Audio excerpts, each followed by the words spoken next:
Hi, man. You all good?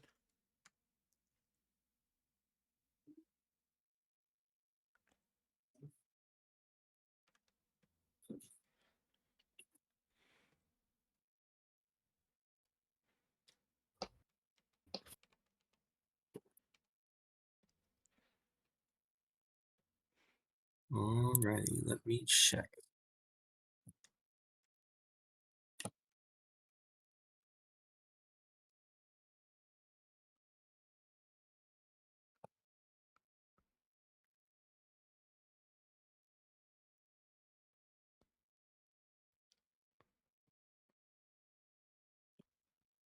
I don't know why there's a random fishing log, but I'm not going to question it. Alright. The map is really cool Do looking. They did a good job. That's for sure.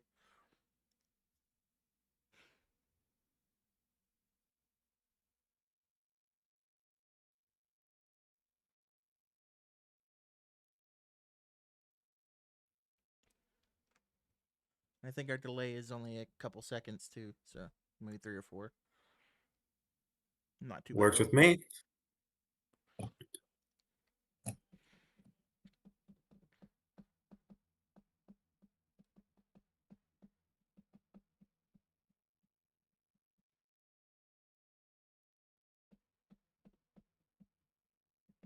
And so we shall see.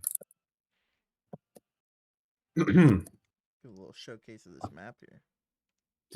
to those of you who are currently in the stream right now, welcome to the first set of matches for the Pixelmon World Cup. For the record, the first matches will be between the servers of i-Pixelmon and Snorlex. We'll have to see for ourselves when the rest of the teams come out. But we do, I believe, have i-Pixelmon, or at least some of the members with us now.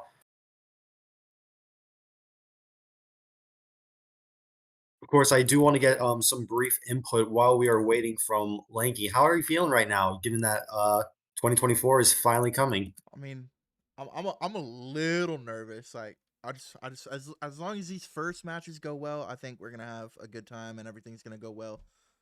The first matches are usually the most nerve wracking because we don't know what could go wrong. I mean, we've done some pretty good testing to make sure everything works well, but like I said, Murphy's Law, man. If something can go wrong, it will go wrong. So we got people on standby just in case. So hope for the best, though. That's very much true. I do believe we have. I do believe I want to get confirmation from everyone right now. Do we know who the first match is going to be between these two servers? Who will be running round one? That is a good question here.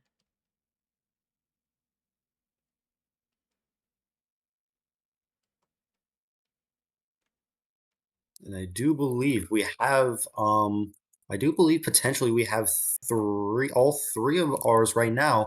We have from iPixelmon at least, Dwarmole, Sammy Boy, and Cool Pater. Of course, if I am wrong, please feel free to correct me in the chat.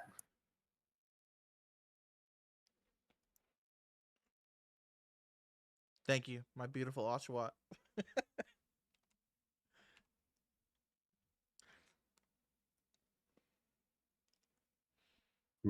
Let's see.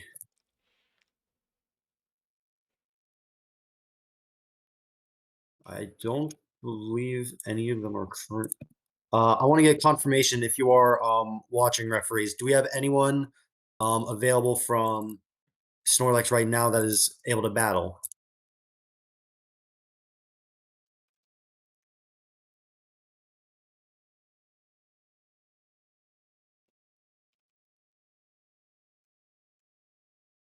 I believe Gracie X. I don't know how it's pronounced exactly. They should be the first battler for Snorlex. First battler of Snorlex. Understood. Understood.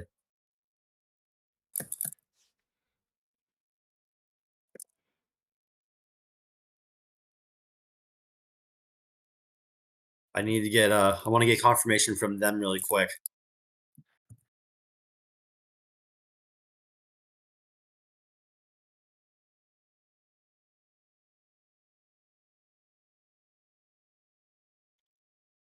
It looks like we actually might potentially have things being set up here.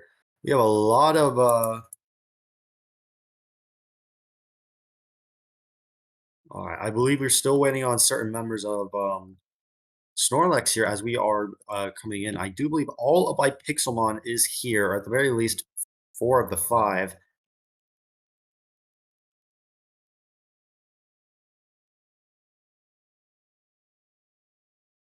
Of course, I do potentially also want to get certain confirmation. Oh, Hmm. I do potentially want to get confirmation from others. If Snorlex is here, please let me know so we can get this properly set up here.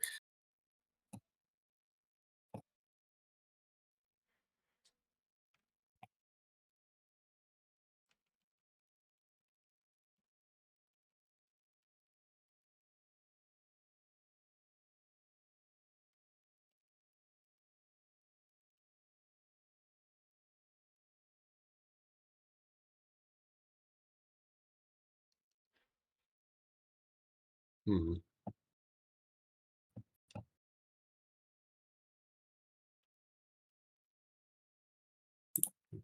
Let's see.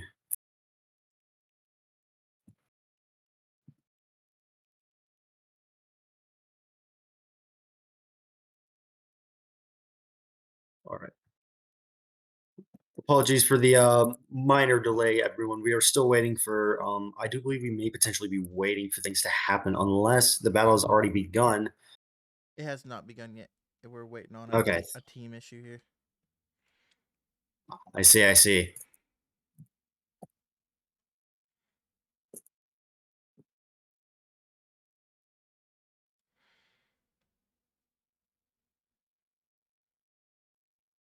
And it looks like we certainly have a lot of. It looks like i-Pixelmon is really very excited to battle, judging by the fist fight going on. The stadium was Or it made might by just be Build BM. Warriors. I think it might just be BM. Professor Gazpacho's, we have nicknaming turned off. Just for reasons of people being very, say, naughty, I guess you can say. Makes sense. Makes sense.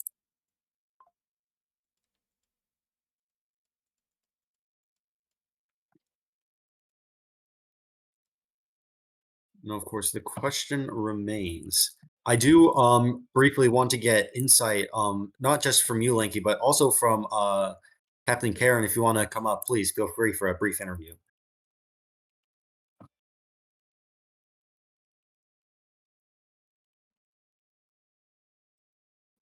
Hello, guys. Howdy. Hello, of course. Now, of course, I do believe you were here for the last tournament. How confident are you feeling in not only your team but also with how things are planning to be set up for this tournament? I know there's some lingering concerns with minor bug fixes, but overall, how do you feel?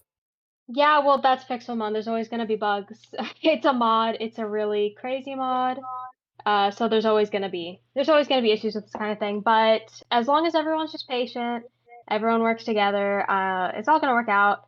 But yeah, we have a really good team, so I'm really excited to see how we do this year. We're in a really competitive group.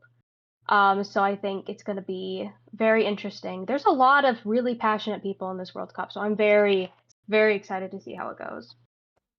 Of course. Another question I might potentially have here is how are you feeling with some of the new Pokemon coming out? As I believe last year we had quite a few unfamiliar ones. I don't believe we saw Pokemon like Ogrepon, things like potentially um, some Pokemon from Gen 9. I don't believe were released yet as of last year, 2023 World Championships.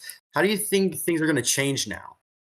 Yeah, there's a lot of new additions this year for Pokemon. So we're going to see a lot of sprite mode Pokemon, I think, of Pokemon that don't have models yet, because there's been a lot of really important Pokemon from what I've seen. I'm not super competitive myself. I'm a casual enjoyer.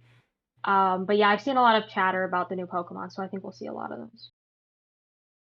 We'll have to see for ourselves whether that theoretically holds water here as we potentially wait for Snorlex to return.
Hmm.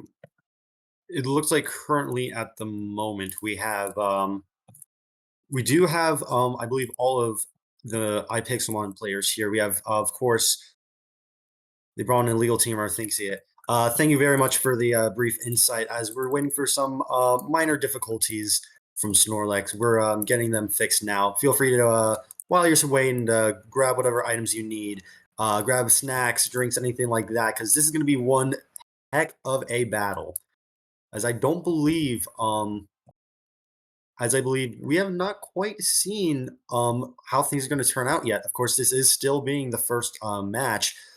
Things could go awry very quickly.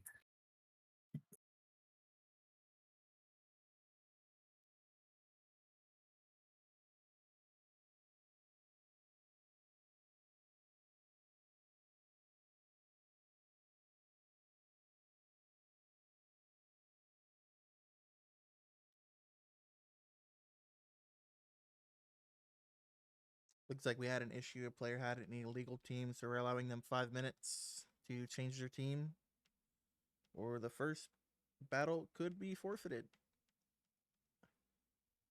Depends on if they're quick enough.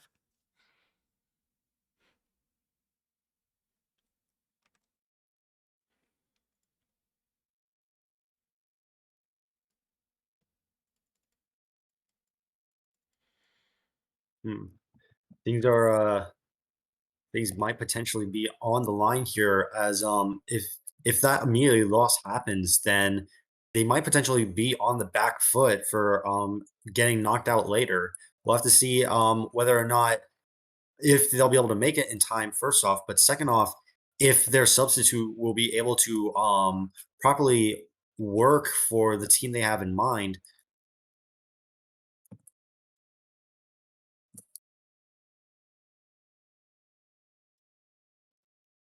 Uh,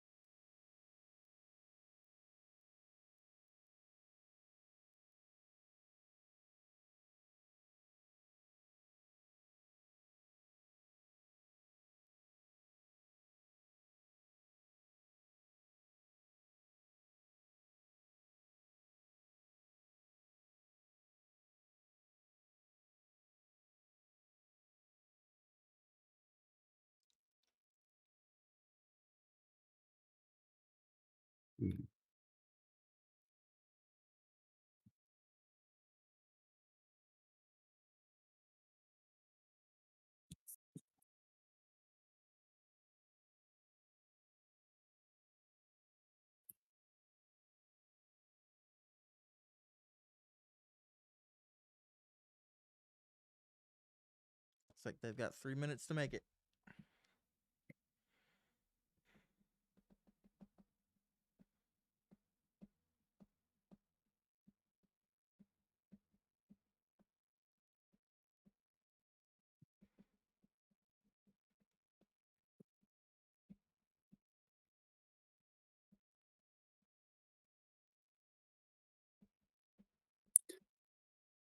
Don't turn off the dial yet, folks. As mentioned earlier, currently we have currently have around a little less than 3 minutes until we are automatically forced to move on to the next round here. So, of course, we still have plenty of time for excitement left.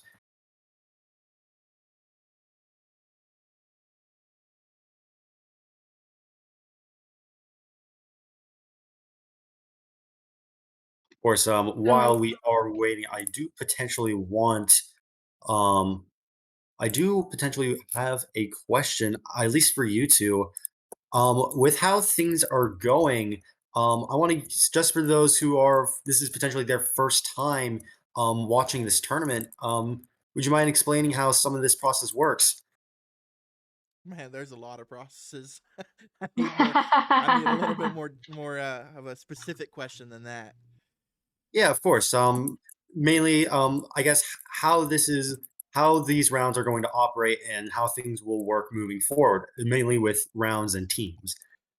So typically, we changed it up a bit from last year. We kind of went on a best out of 3 last year, but this time to make it more fair to all battlers, since last year when we did it, a couple people they didn't like it because you're gonna come here, be the third battler, be there for however long, and maybe not even have the chance to battle. So this year we're changing it to where there's going to be 3 battles no matter what. It's not going to be best out of 3. It's just a 3-point system. So if you win 2, you lose 1. Obviously, you get 2 points, 1 loss, vice versa. So basically, just 3 battlers per team that'll be going, and yeah. Yeah, I'm really excited about the change. I think it's definitely for the better. I know that last year there were some battlers that were disappointed they weren't able to battle as much because they didn't have as many opportunities if their team lost or won the first 2 battles. And then it also fairs things up a little bit more, like if they would have won that last battle, but it was the battle that happened last and it didn't happen. So it just gives teams more opportunities to win points, make things a little more even, and really get a better sense of what the teams are capable of.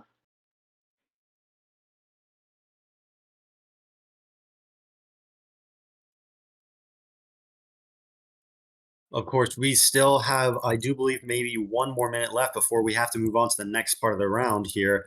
I want to get confirmation from that Lanky real quick. I just got told they are done now. They should be getting ready to go right now. On the Perfect. dot. Of course, I do want to get some brief insights as at least for my experience, I don't believe I've seen many of these players before. I do want to get potential insight into how they fared in the last battle, mainly these two servers, Snorlex and i-Pixelmon.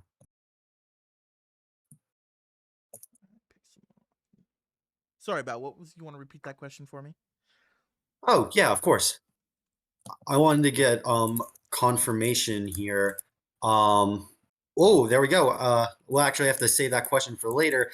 As we move on to potentially to the first battle between I think if we're gonna get confirmed, Gracix GG and Cool Pater here.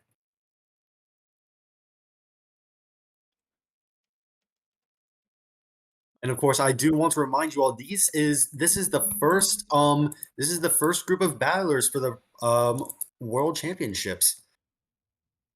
Shiro, is that a little bit better? I don't. My mic might have been a little far away. Certainly. Well, I mean, I couldn't tell much of a difference from this point, but of course, we'll have to see for ourselves. I do believe if we get confirmation, I believe that is Sammy Boy and Gracix actually who are battling. Apologies for the minor dilemma here.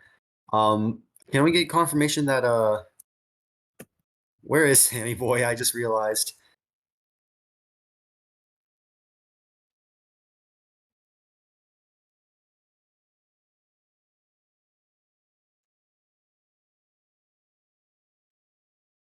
Oh, No, I expected a little bit of a different, or a little bit of a delay with this first match. Make sure we get everything sorted out. of course. Definitely being a little bit longer than I anticipated, but it's not the end of the world, that's for sure. Oh, there we go. We actually have confirmation. Everyone should be ready to go. And it looks like now is our first chance to get some insights into these two teams here. Of course, there is such a thing as commonly in Twitch potentially referred to as commentator's curse, We'll have to see if that applies here, folks. And I do believe we have it set. Of course, I'll have to double check the brackets from earlier to see how well these teams did last time. We'll have to see how things operate. And that sounds like the horn, everyone. For the time being, the Pixelmon World Championships for 2024 have now begun. Let's see. And it looks like we do get insights into some of their teams here, as I do believe, of course, we might be having some minor technical difficulties here.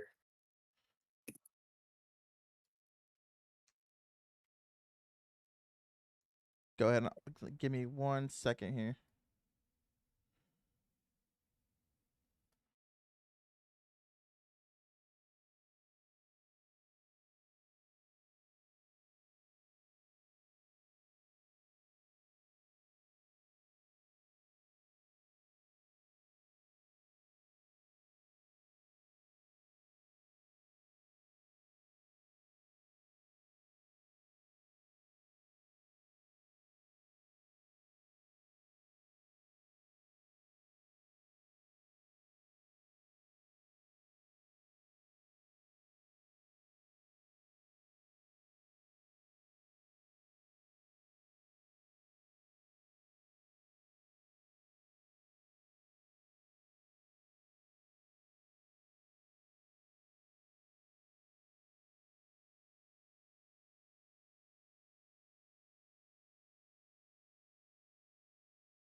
Want to put the stream back up, feel free.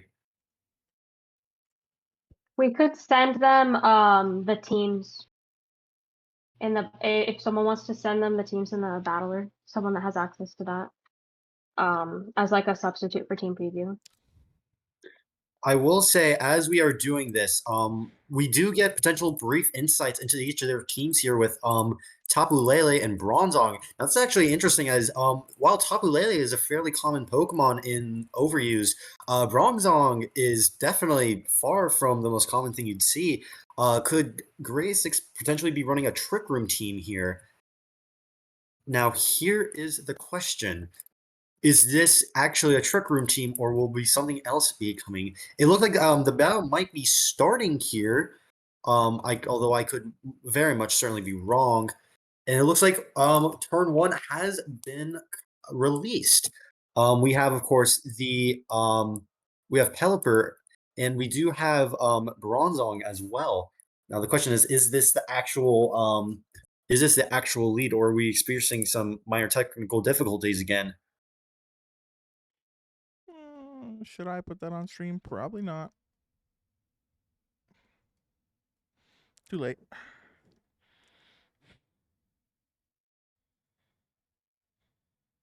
And it looks like the first turn has come out. This Pelipper, surprisingly enough, I don't think has Drizzle, although I could be wrong.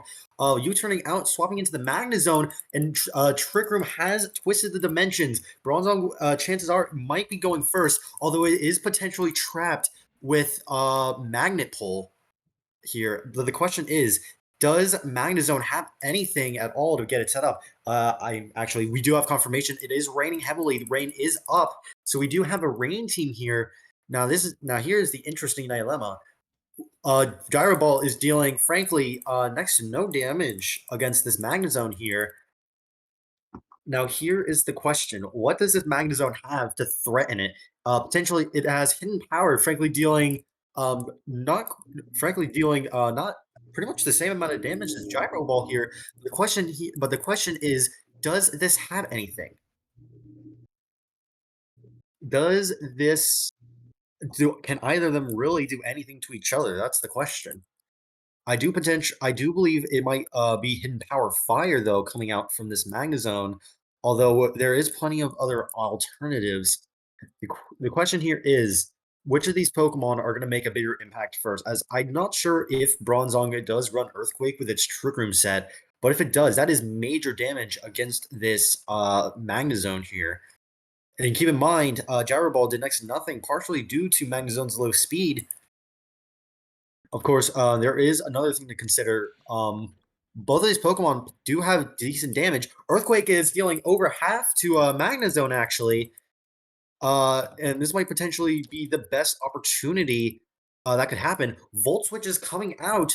Very decent choice here by Graysix's Magnezone here. And it looks like in comes the Swampert. Of course, we do know that potentially Bronzong is immune thanks to Levitate.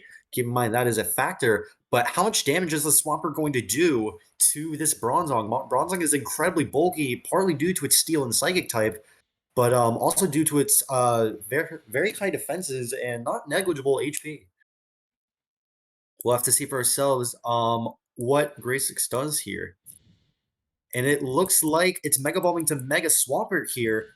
Gyro Ball dealing a fair amount of damage to Swampert. But keep in mind, this is a Swampert under the rain, and potentially with with a very high attack stat.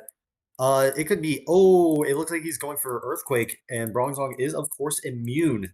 The question is, does this the psychic aura has faded, and I do believe confirmation now. It is still raining after 5 turns. Very much this is the case where Swampert is at the advantage. The question is I believe Trick Room might go up this turn. I could be wrong though. Gyro Ball dealing a little more damage to Swampert. And Waterfall critical hit and immediately taking it out. Trick Room has now ended as well. I would probably wager that the crit might have mattered against the Bronzong here. But the question is, it is still raining, and this Swampert is still probably suffering a lot of damage. Now the question is, Sakataka has been sent out. I don't believe we saw any message about an air balloon. here's the question. Does this stack attack survive any kind of hit from this ooh, going for actually a superpower, which is immediately going to drop attack and defense. That's certainly that's not a choice you see too often on most Mega Swampert, unless it's used as a coverage move. Now, see, the question here is with the attack and the defense drop, Swampert is quite a bit weaker than it normally would be, and I do believe that is both I potentially both trigger rooms that are down. Although we do have Reuniclus, the question is, how much damage is this Reuniclus going to take before it either attacks or sets up Trick Room?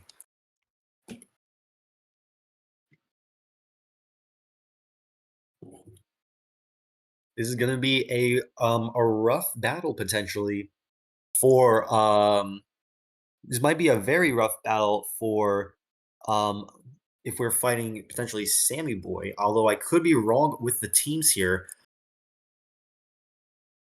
I do believe, if I'm getting confirmation, I do believe this is I do believe this is Sammy, or not Sammy's team. So sorry. Yes, this is Sammy Boy's Swampert. Sammy Boy is at the advantage here, dealing a little bit of damage to itself thanks to Rocky Helmet. Although it's a decent choice to flip turn. The question is, what does Sammy Boy swap to? Apologize, I may have had the teams mixed up a little, but I can confirm this is Sammy Boy's Mega Swampert.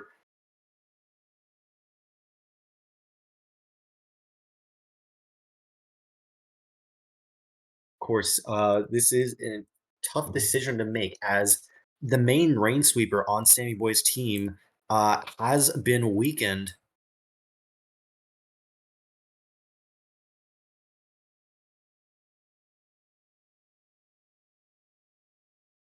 And so the question remains, everybody.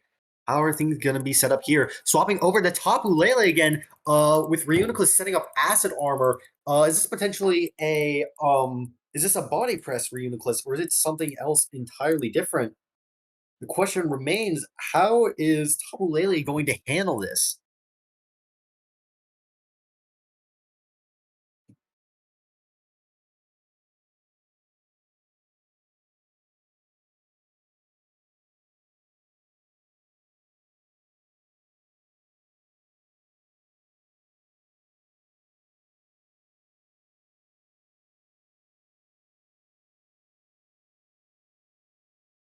Now, here is the question, everyone. As we are waiting for these two trainers to make their turn, I will say currently there is a bit of an advantage. Tapu Lele using Moonblast, stealing a little under half. Calm Mind here, potentially setting up even more. What kind of set is Reuniclus running here?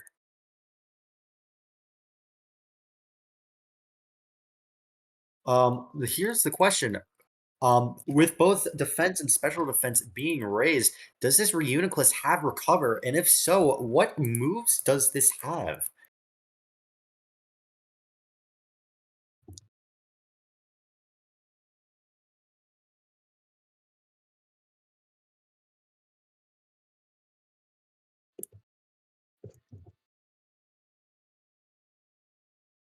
Now here is very well.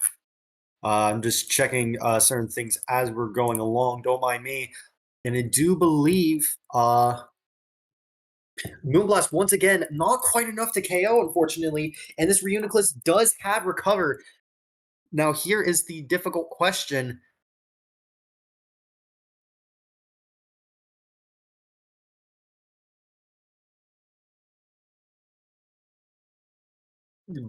Now here is the thing. We do have confirmation that Moonblast does a decent amount of damage. Here's the question though.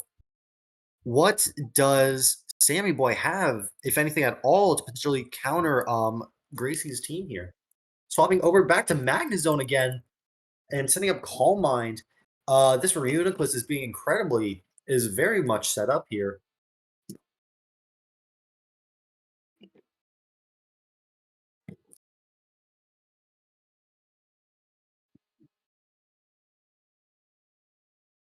Does Sammy potentially have anything at all that can counter this Reuniclus? As Magnezone is usually Magnezone is definitely a decent special attacker, but keep in mind, even with that damage, things are not looking good for Sammy right now, as with +2 in each defenses and recover, there's a very decent chance, unless going for discharge and successfully landing a paralysis. That's actually pretty important here, as that paralysis, unless heal belt occurs, is permanent. And it looks like the paralysis does take a hold here. The question is, we know this Reuniclus has both kinds of defense setup as well as recover. What is its other move? Will it be stored power? Because if that is the case, Sammy Boy might just lose unless the proper precautions are taken. While paralysis is very much helpful, keep in mind it might not be enough to stop Reuniclus here.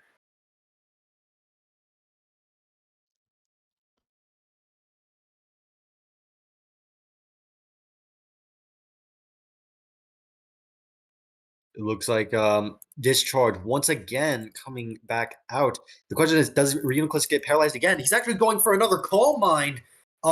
This could potentially be greedy, as if Magnezone gets a crit, this Reuniclus is taken out. Discharge not quite enough to KO. And here comes the recover, restoring all of Reuniclus's HP once again.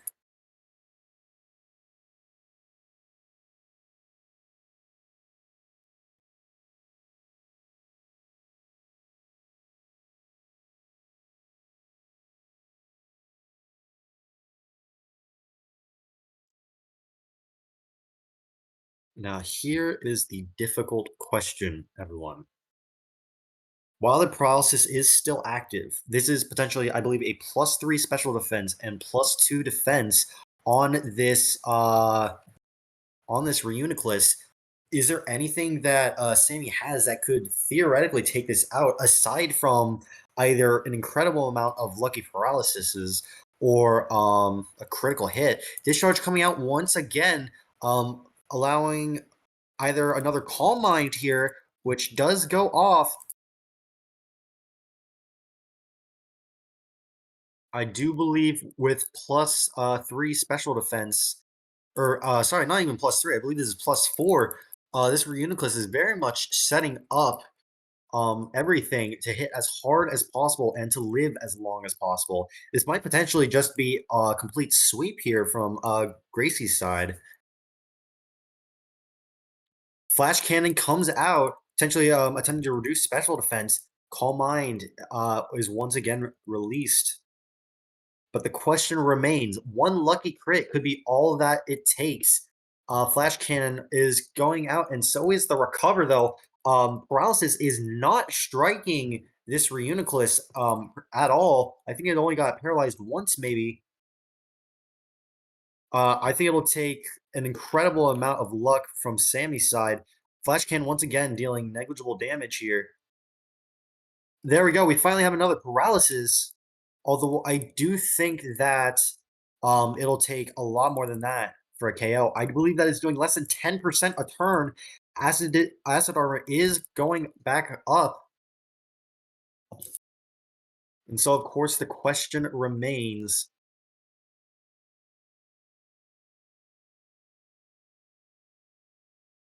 Flash Cannon, once again, dealing a little bit of chip damage here. And I believe this is at +4 defense and maybe +6 special attack and special defense. This Reuniclus is potentially ready to sweep unless the correct move, unless there's a specific type of Pokemon that that Samuel Boy has here. Flash Cannon is coming out dealing negligible damage, and here comes potentially the sweep. No, it's actually going for Calm Mind once again. I believe even a single critical hit will be enough to knock out Reuniclus from this range. And Flash Cannon does not get the critical hit here. I do believe Recover is... Oh, it's actually not coming out. The paralysis has taken effect here. Will a lucky crit be coming out from Not quite. Once again, I do believe this is another. Oh my gosh, another paralysis. Things might very much at last go in Sammy Boy's favor. Flash can once again dealing nothing, but the special defense has decreased by a tiny bit. Now here is the question.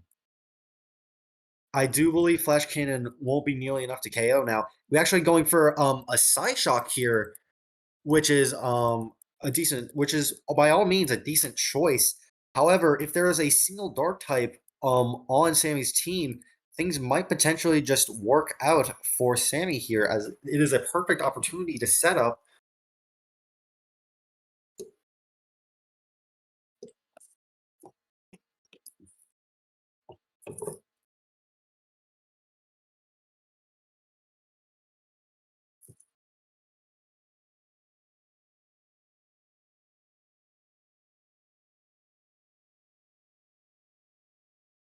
And so the question remains, everyone. What does Sammy Boy have, if anything at all, that can counter the team here? Out comes the Pelipper once again. Drizzle causing rain to fall. But keep in mind, this is +4 on every single stat. I don't think even a U-turn would be dealing nearly enough. I think the only way that potentially could get him to win is if critical hits and a lot of luck happen. Things are not looking to be in Sammy Boy's favor right now.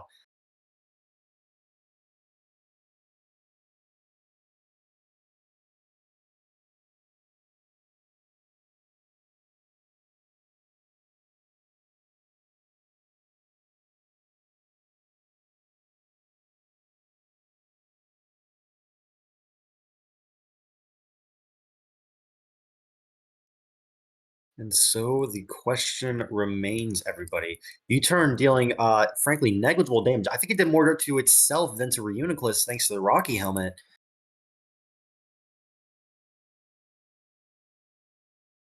What does Sammy Boy swap to? And so a difficult choice is being made as who to sack, if potentially anything at all.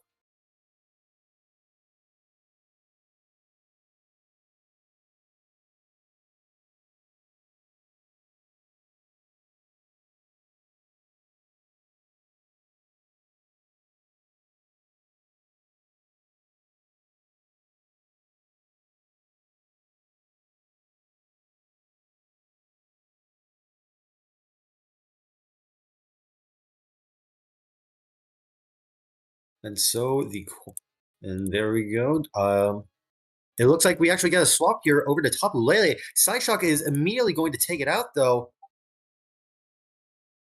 This might potentially be a sweep if nothing happens. There we go. We actually just needed the opportunity to swap over to Urshifu Rabbit Strike. This might be what is necessary to actually remove this Reuniclus. This is an Urshifu in rain. I'm almost certain that with the critical hits here, that defense is not going to matter, and the sweep has been stopped. Now, here is the question. Does Gray Six choose to stay in, or does he choose to swap? That is the question. Surging Strikes, and actually we get confirmation now. This is protective pads on the Urshifu, negating any damage from Rocky Helmet. A very solid choice from Sammy Boy here. And in comes the Wishy-Washy, which is definitely not something we see often at all. Now here is the dilemma at hand. How much damage is Surging Strike's Rain going to do against the Wishy-Washy here? As we don't know if this is potentially max bulk or max speed or even something else. This is, of course, a very tanky Wishy-Washy, but we do have a Rain and Surging Strikes. So who knows what's going to happen?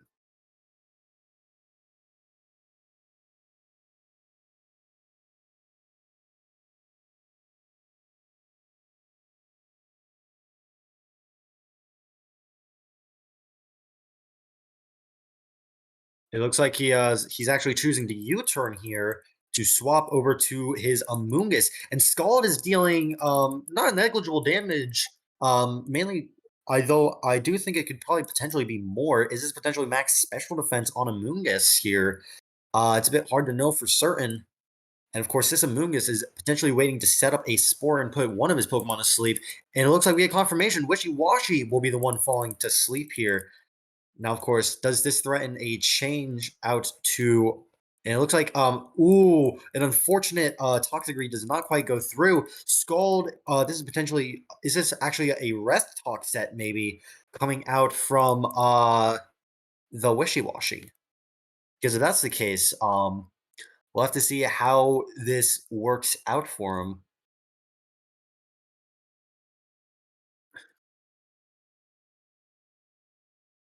And Giga Drain is Giga Drain is dealing a decent amount. Citrus Berry has come back out, letting it live a little bit longer. Scald is dealing a lot of damage once again, but the burn has here.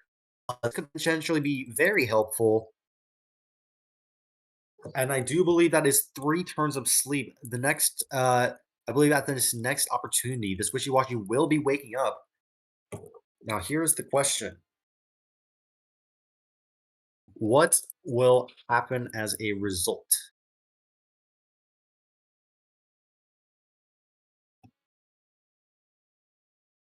Of course, Sammy Boy is thinking, is pretty much doing his best to think of what to do here in this situation. Now, let us see how well this works. Things are looking to be a little tense between the two right now, as things could very much go either way. Keep in mind, we still have the Urshifu Rapid Strike in the back here. However, something to consider, swapping out back over to Pelipper here, and Wishy-Washy is going for rest, healing itself back up to full here. But keep in mind, the rain is still active. I don't believe the rain has gone out, unless I could be wrong. No, it hasn't quite potentially might be going out next turn though if I if I have my calculations right. Pelipper going for Roost here, and Sleep Talk is going for Skull, dealing over half to this Pelipper. The rain has now stopped though, and that effectively cuts the damage dealt by this Wishy-Washy by a decent amount. Of course, the question still remains. Pelipper once again going for Roost. And how much damage does Sleep Talk do? Wishy-Washy going for U-turn, in fact. That might potentially would have been what they were going for. And in comes Rampardos, which we don't actually see all that much. The question is this Rampardos even fast enough to outpace Pelipper here? As if it doesn't, it's potentially threatening a straight up knockout.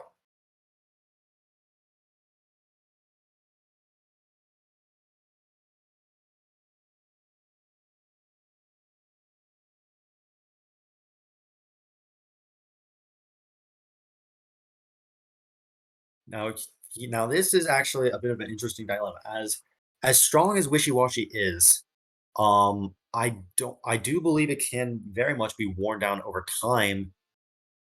The question that remains is, does anything on does anything at all actually on Sammy Boy's team here counter that Wishy-Washy? In comes the Among Us here, Rock Slide immediately taking it out here, in part thanks to Stealth Rock. Now, here's the question. I do believe Rampardos does get access to Sheer Force and is a very much a powerful wall breaker. And I do think with the Stealth Rock out, this Rampardos might not be safe anymore. But the question remains, how does Gracie respond?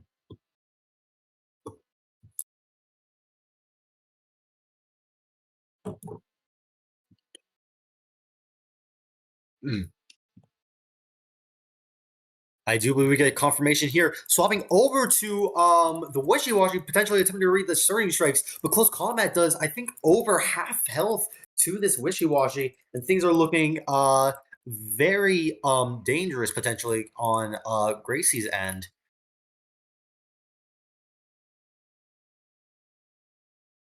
Now, this is going to be difficult now. This might be what needs to be done to get things to turn around. Close Combat has taken out the Wishy-Washy. In comes the Rampardos, but the question is this Rampardos faster? I do believe, I'm not sure if it even outspeeds with a Choice Scarf here. Although this could be the only Pokemon left on Gracie's team. The question remains, does this Rampardos potentially survive?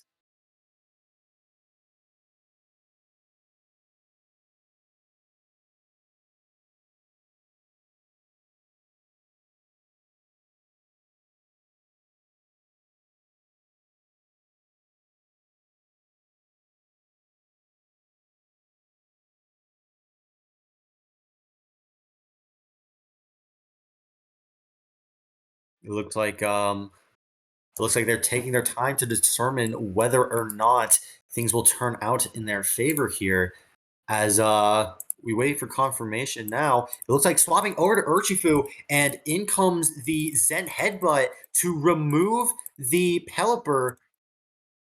Now here comes this question. In comes the Swampert.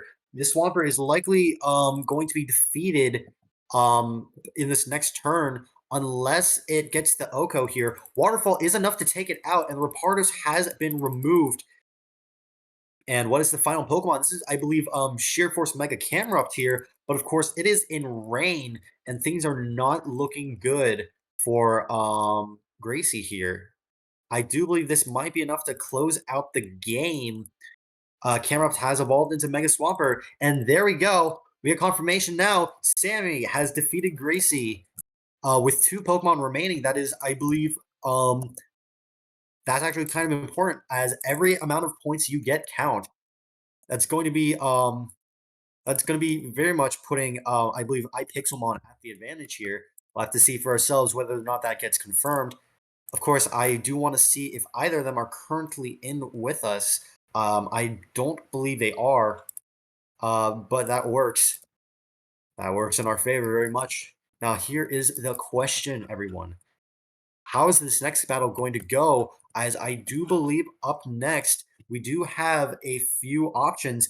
I believe that is Gato and Chilled Maple up next, which is certainly interesting.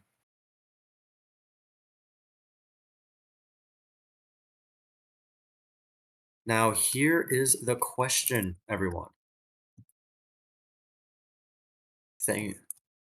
And it looks like we have confirmation now with the team manager being Chilled Maple, and it looks like the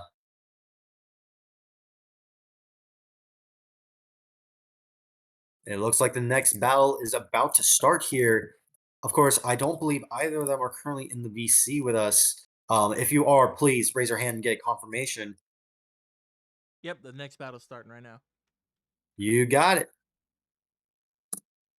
And of course, we don't quite get the opportunity to see how their insight is going to go, but we do have confirmation that team previews have been set up at the very least, so they can see what their teams are, how things are going to turn out from here. We'll have to see for ourselves.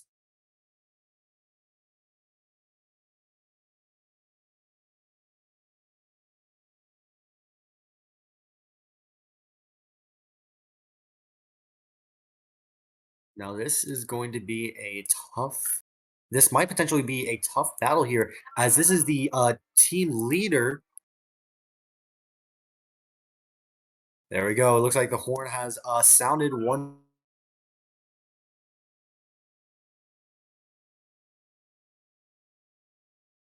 Now, here is the dilemma at hand. I don't believe either of them have sent out trainers yet, and we actually getting brief insights into a golden Weedle over there. We'll have to see for ourselves whether or not that means anything later.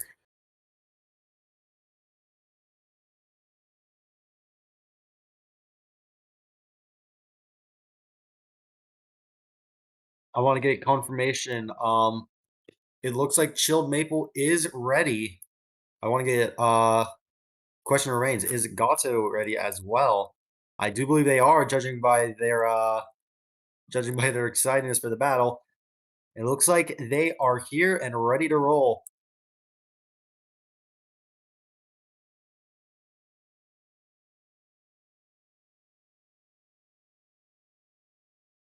I,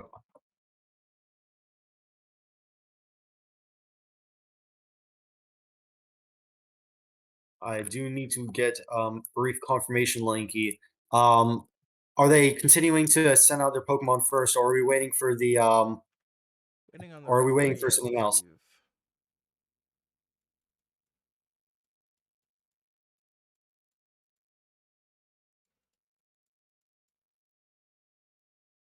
Still not what?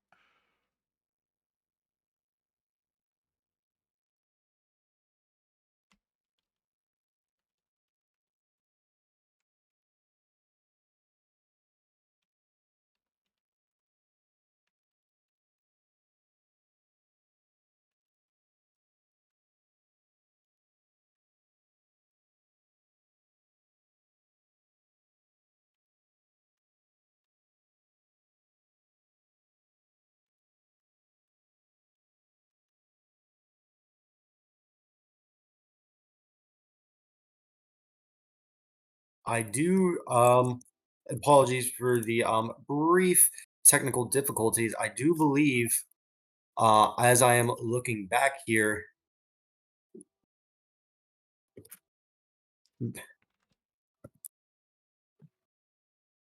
Now here is the question, everyone. What is going to happen in this matchup? As I don't believe we even currently we don't even have the opportunity to see how things are going to go between these two. As I see no sign of any leads here.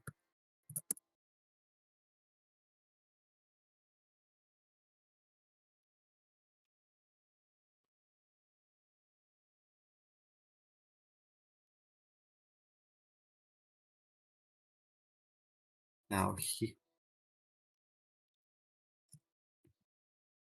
I believe we are as we are waiting for this to be properly set up. Don't turn your don't turn your eyes away just yet, folks. As currently at the moment, we do know for certain that i-Pixelmon has the advantage. How is Chilled Maple potentially going to bring this back?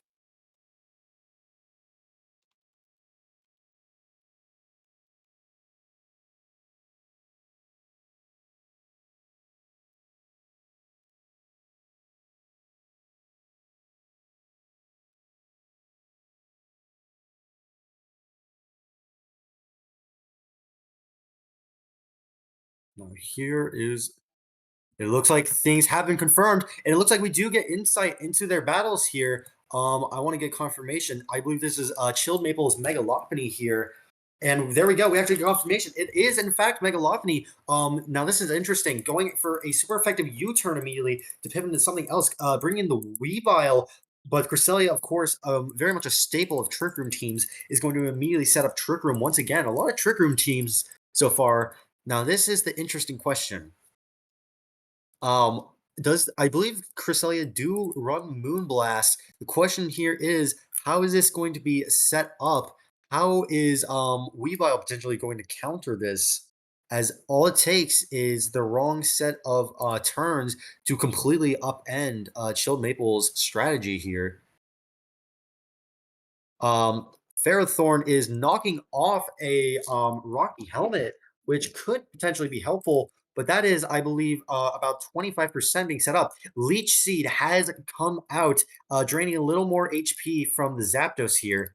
I don't believe there's any Weather Wars to speak of, so the question is what kind of set does the Zapdos have? And it looks like we have Heat Wave dealing potentially quite effective damage unless unless proper things get set up here. And it looks like bringing out the Heat Ran, and Zapdos choosing to roost here. Of course, the Twisted Dimensions have returned to normal, meaning this Zapdos potentially is faster. Volt Switch coming out and popping Air Balloon. That could be important for opening up this Heat Ran to later damage from ground types. Now, the question remains,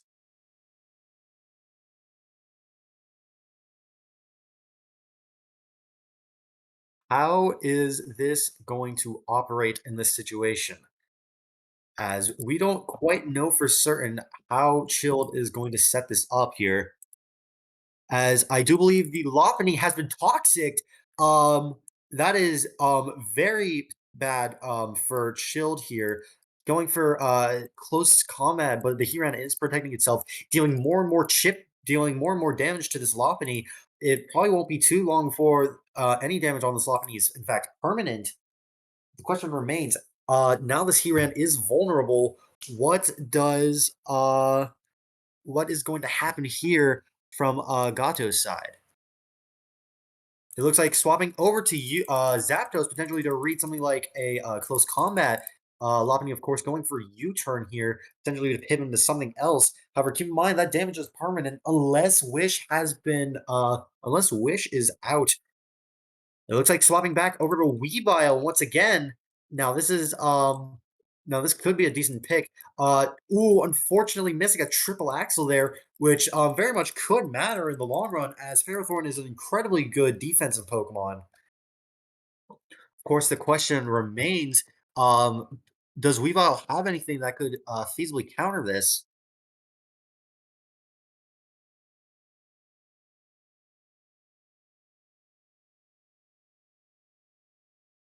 And it looks like Weavile is being swapped over to Ferrothorn once again. We're probably going to expect to see a lot of Ferrothorn here. Now this is the dilemma, everyone. With this matchup, Hiran is coming out, and so have the spikes from Ferrothorn here.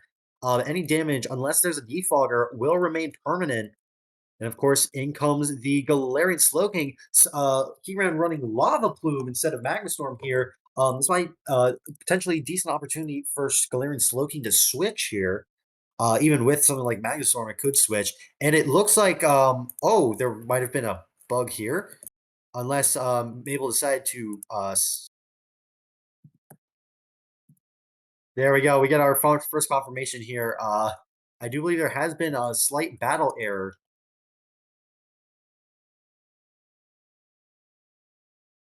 There was indeed. We'll have to see for ourselves how things turn out here. It looks like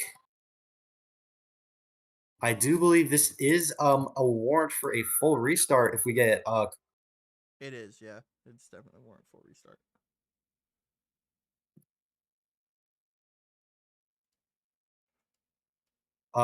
I do believe He didn't quit. It was there was a bug.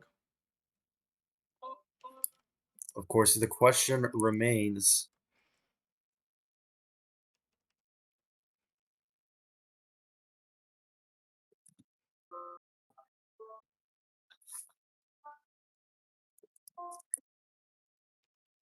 With how things happen, I'm concerned with what the build team is doing here.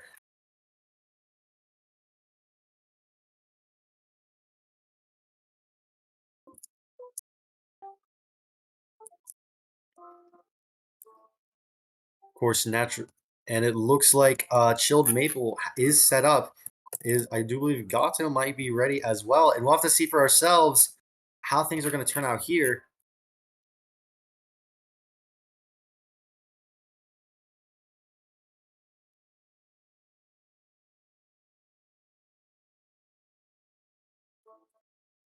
We'll have to see for ourselves if things are going to change this time around, as we do get they of course have insight into their teams, but is the lead matchup going to change now that the game plan has been set up? Keep in mind, we saw Cresselia lead earlier, as well as I do believe Megalopony. The question is this going to change? And more importantly, oh, there we go. We get confirmation. It looks like it's yes, we get confirmation. Chilled Maple will in fact swap over to Weavile as its lead. Very much a decent choice. Here is the question at hand, though. How are things going to turn out?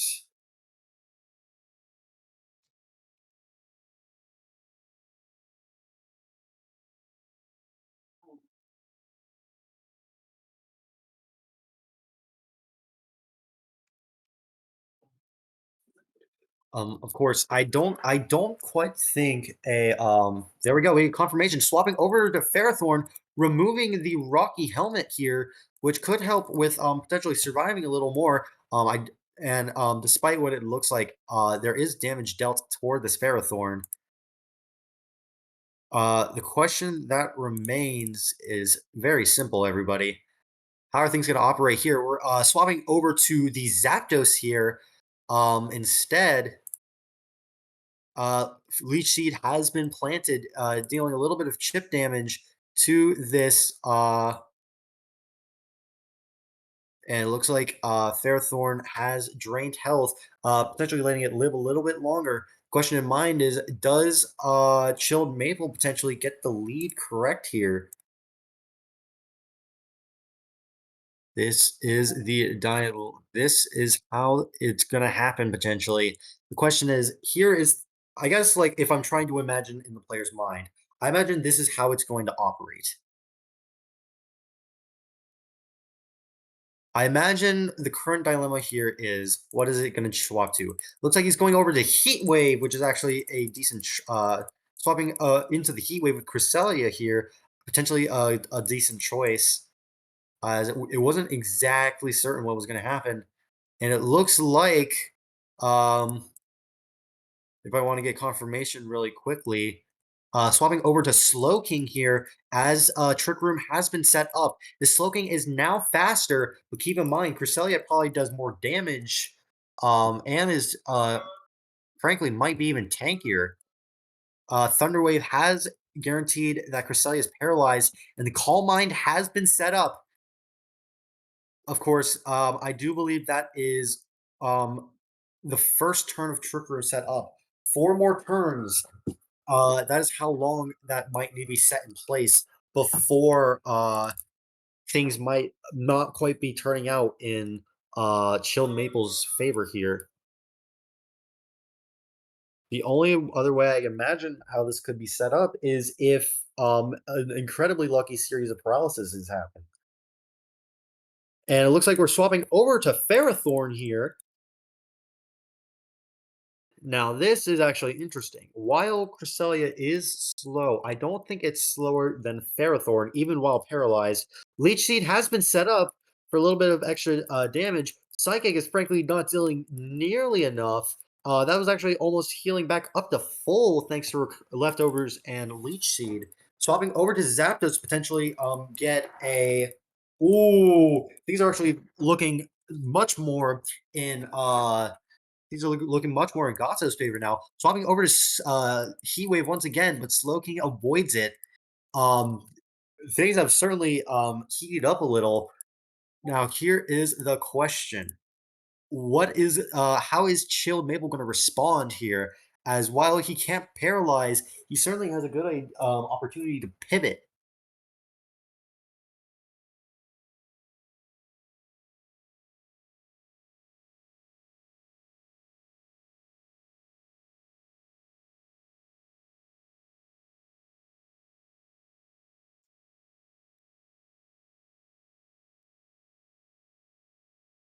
Of course, we'll have to see for ourselves how this operates, as I do believe um, things are looking to be a bit difficult for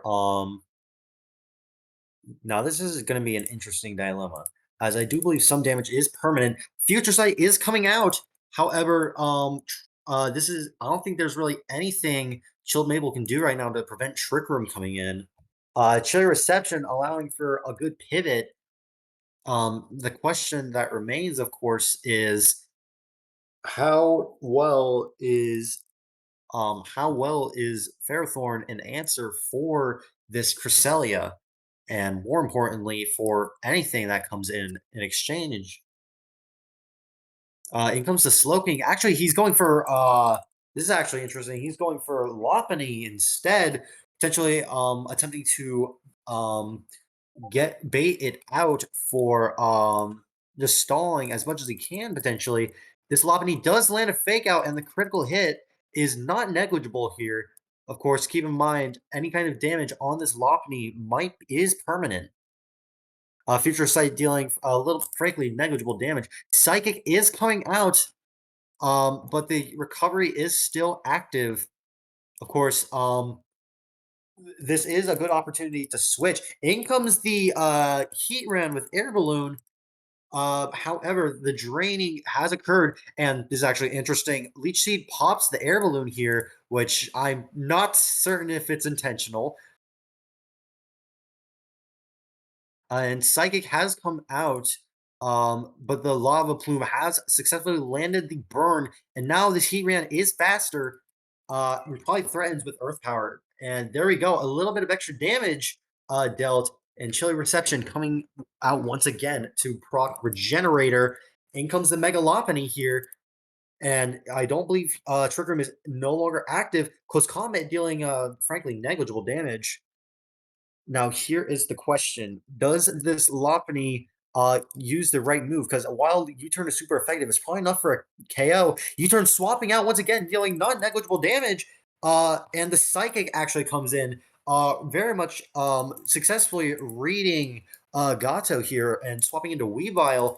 This Cresselia is now immediately threatened. Pursuit is enough to take out the Cresselia. Trick Room has been negated. And in comes the Ferrothorn in response. Now, of course, this is interesting as while Iron Barbs is a good opportunity, Gyro Ball is dealing negligible damage to Ferrothorn here. I believe that did like 9, I think. Of course, the question remains, what is being sent in? In comes the Spikes. I do believe this was what triggered the crash last time. The question is, will Spikes proc another one? In comes the Galarian Slowking. Of course, Galarian Slowking dealing, I think, tanking Heat Wave fairly well here. Keep in mind, this burn prevents paralysis as well. In comes the Ursaluna, though, and landing a poison, which is actually very much important. As although Guts has the ability to be triggered, the burn is not dealing negligible damage. In comes Facade, and Great Tusk actually takes it very well here. Now, here is the question, everyone. How much damage is this Great Tusk going to do? It's probably enough to KO, but is it going to stay in? That is the question.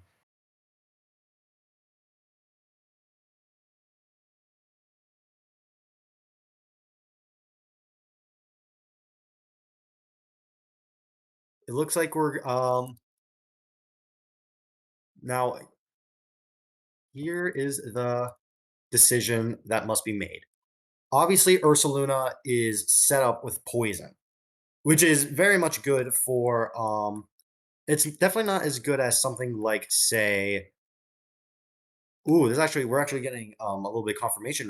Ursaluna is actually at 63%. We're actually getting some frankly mixed signals here. Facade is dealing a good amount of damage, although I'm not sure if there's a delay here. Body Press is coming out, and Body Press is enough to take out the Ursaluna.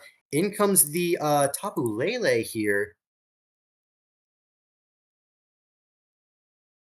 Now, this is going to be interesting. Moonblast isn't enough to take out the Slowking, not even close, although it's frankly not bad damage. How much damage is Sludge Bomb going to do in turn, though? And more importantly, will Psychic be able to knock out the Slowking here? Swapping out Tapu Lele for Heat Ran as Galarian Slowking goes for Paralysis. That's actually that's a very good play on Chilled's part, as another Pokemon paralyzed means less damage has not even less damage, it's less likely for anything to move. Now, of course, Psychic Terrain is still up. Heatran going for Protect here. However, fortunately, Close Combat has been given to Mega Lopunny, so it doesn't have to deal with Recoil here. In comes the Zapdos for Close Combat. And the special, and things are very much looking in favor here. The question is, how much damage is Return going to do here? And it looks like Galarian Slowking is coming out. And once again, this is missing a Heat Wave. Does this Zapdos potentially have Electric Stab? It looks like we have confirmation now. Zapdos has Thunderbolt as Slowking goes for Future Sight here. Now this is going to be interesting as while Zapdos threatens a decent amount of damage thanks to Thunderbolt, Slowking does have a decent chance to take it. And I'm not sure if this is the proper set that allows for Zapdos to survive a Future Sight.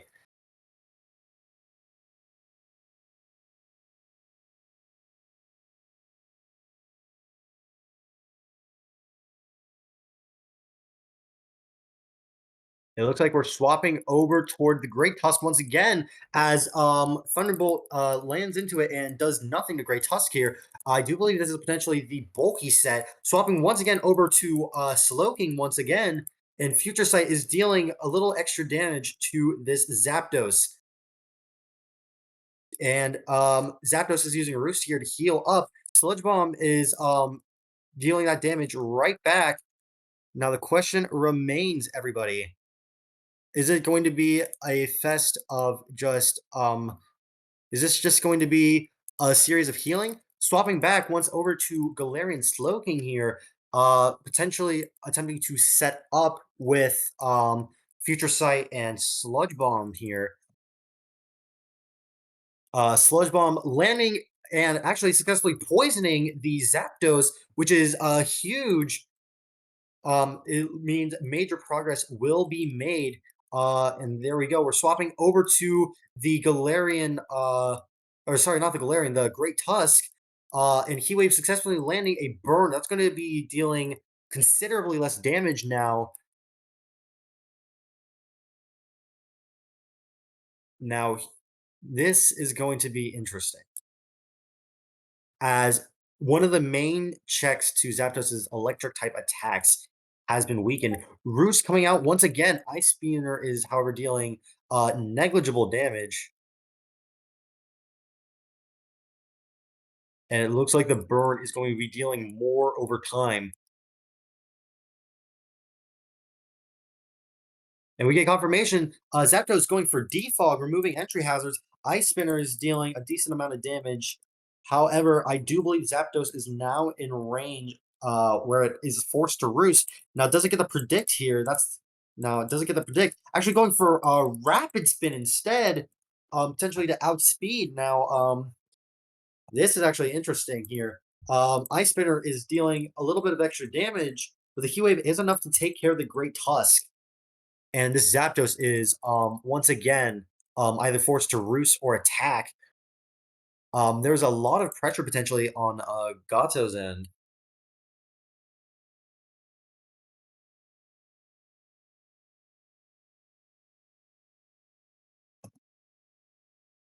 Although I can't say that Gato is completely done for, as in comes the Weavile once again, exerting pressure and threatening this Zapdos with any manner of moves to threaten a knockout.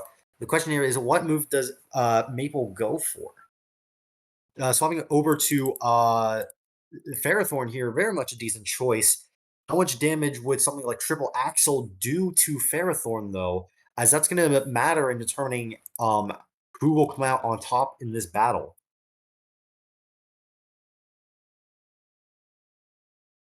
Even then, potentially, there's opportunity for setup. Leech Seed has been set up here, draining a little bit of more health from the Zapdos. Ferrothorn doing its best to heal as Zapdos attempts to swap out. Very much so. Gato is fighting for their life here, and things are looking to be a very close match. Zapdos once again using Roost here as Ferrothorn attempts to read a swap here. Very much a decent attempt at prediction. But the question remains, what happens here? As swapping over to Ferrothorn allows swapping to Ferrothorn is very much a decent choice here as it negates Leech Seed. Out comes the Ferrothorn. In comes the Heatran once again. But keep in mind, this Heatran is paralyzed, and I don't know how much damage something like Body Press could do if this Ferrothorn even runs Body Press.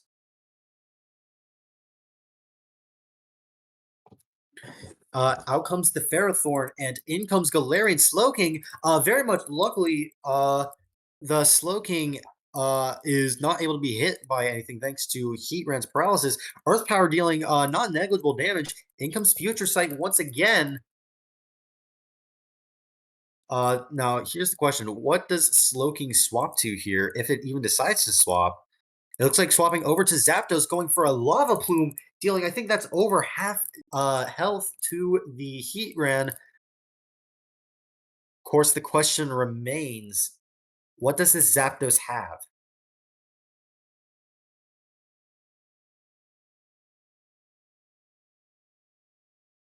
Keep in mind, I do want to preface this by saying that my percentages might be a little bit different from others, mainly due to the fact of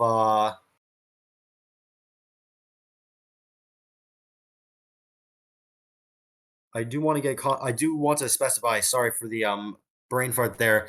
That a lot of damage has been done. Swapping over to the Volt Switch and actually landing a successful critical hit. That could be very important here, as I do believe Psychic. Sorry, not even Psychic. Future Sight might come in play sooner rather than later. Not oof, just barely not enough to KO.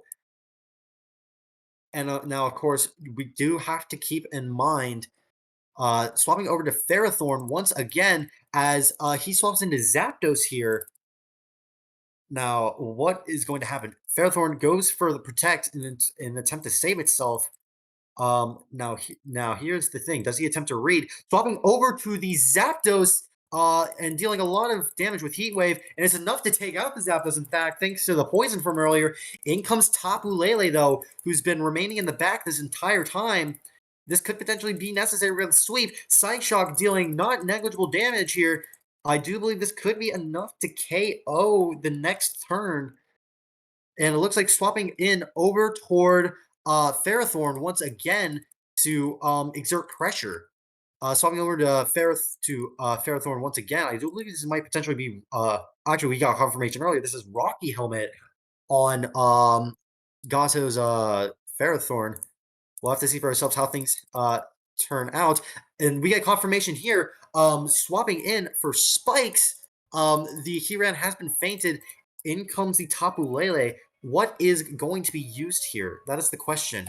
Swapping over to Galarian Slowking once again. Predicting the Psyshock here, actually. And the Slowking is looking dangerously low. However, keep in mind the Psychic Aura has faded from the battlefield. And I do believe this might be the final Mon. Actually, we get confirmation. Weavile has been gone. The Weavile is removed. It looks like we might potentially have a bug here.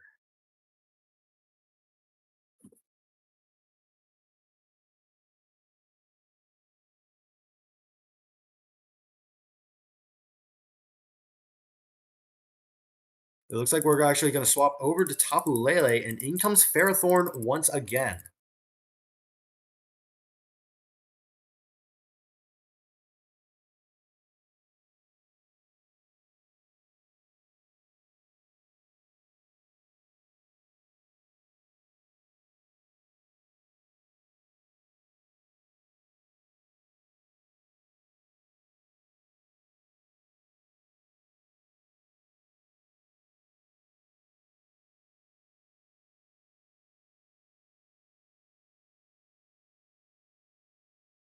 Looks like swapping over to the Galarian Slowking once again. I do believe we're getting statements that potentially Chilled very much has the upper hand here. Now the question remains: Power Whip. Oh my gosh, a lot of his Pokemon are actually being just randomly removed here. Swapping over to Zapdos once again.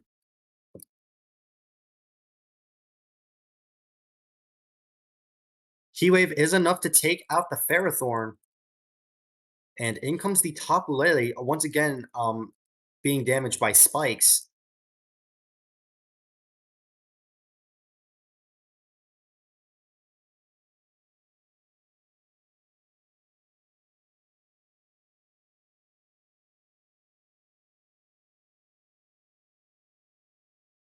That's what I've seen so far. This is probably a choice scarf Tapu Lele, actually. And I do believe we get, as I'm looking at this, yes, it looks like some of his Pokemon are, Maple's Pokemon are bugged right now, unfortunately.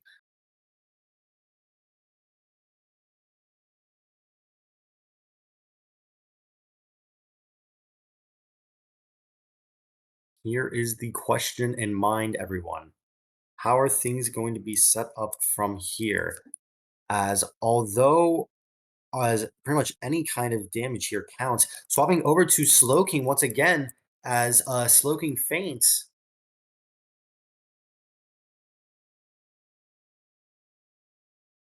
In comes the Megalophony here, which I'm not certain if it outspeeds. If it does, though, things are very much in. I think this might potentially just end the game here.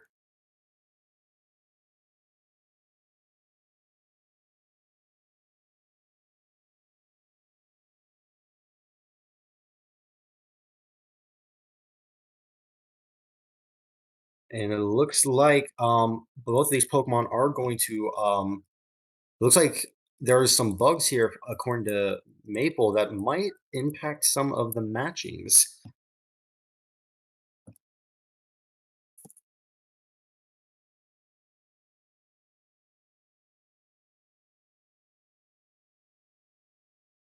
We'll have to see for ourselves how things are affected here.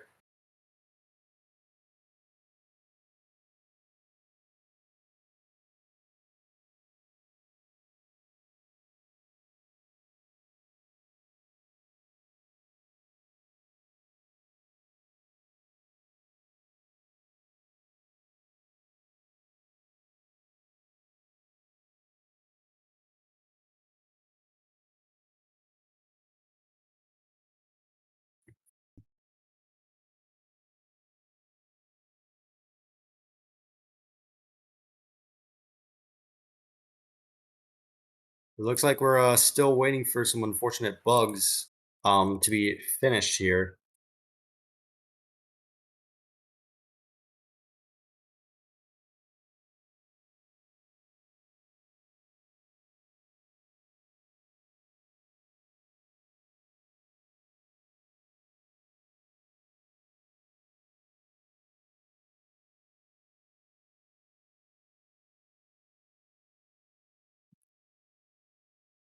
There we go. We actually have confirmation here. I do want to get confirmation. We get confirmation here. I do believe that was actually I want to get confirmation. Was that a fiver? Potentially a 5v1 situation, or even a 5-0. I need to get confirmation now.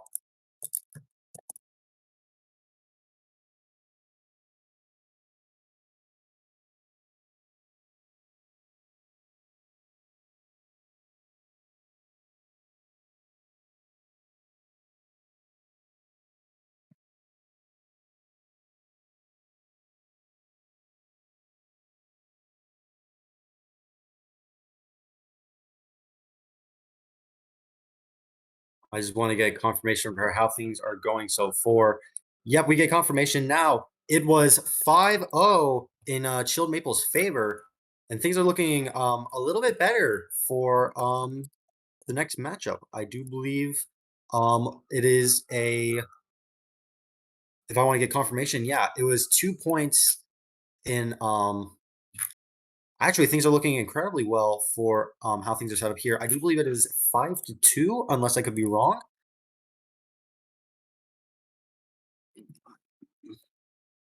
As I do believe we are moving on to the final round between these three teams.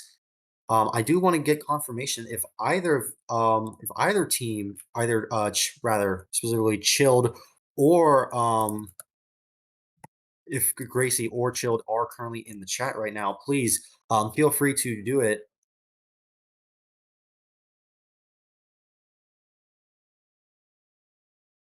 It looks like things might work.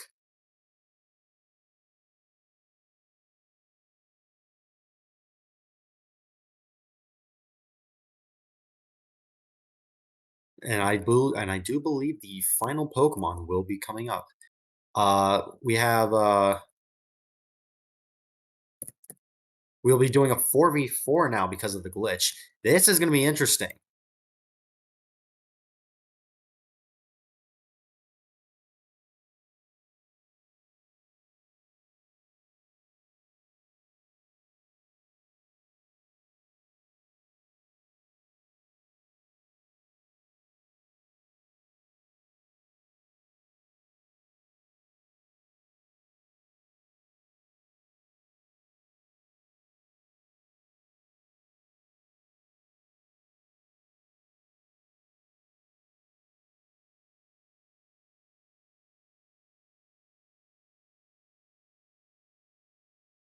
And so the question, I do want to hmm. Now this is the dilemma at hand.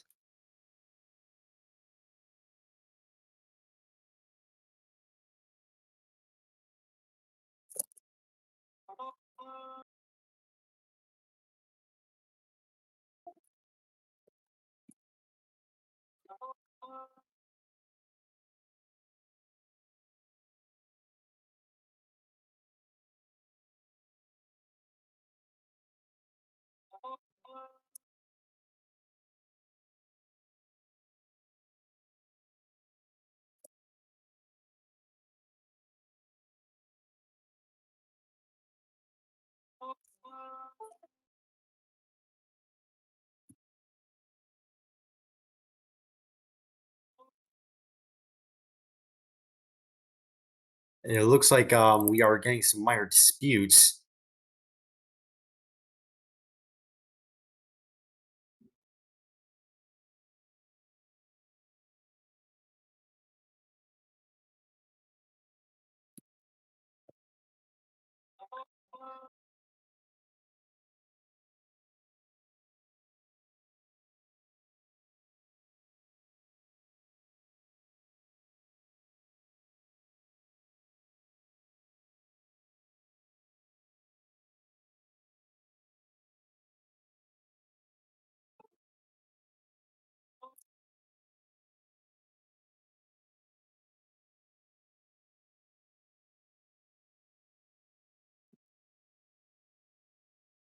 It looks like we're getting confirmation here.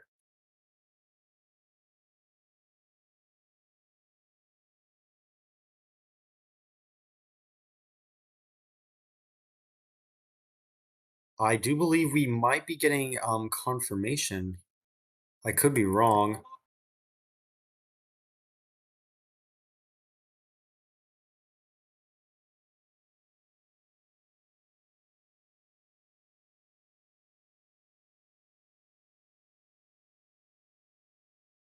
We're actually get all right. Yep. I judging by everything here, I do believe we have received confirmation. Um, I do believe Gato has unfortunately lost the battle after a bit of a dispute, and things will be going in favor of Chill Maple. We'll have to see how things turn out in this next round between I do believe we have this is the final match between these two for the tournament. We'll have to see how things go in their other battles at a later point. Of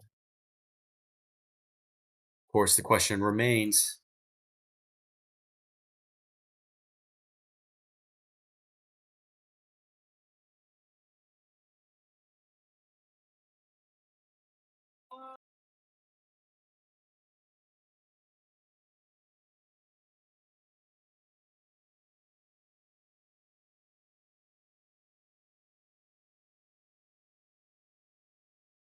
Alrighty, we get confirmation here and now.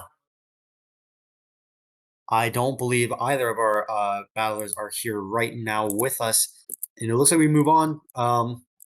I do believe this final match is between I imagine either Coolpater or Dwart versus the other Pokemon trainer who will be representing Snorlex today. Um, Here is the question though. How are things going to turn out as while things were very much in favor, keep in mind I do believe it is still I do believe it is 4 to I believe this is potentially 4 to 6. I could very much be wrong though.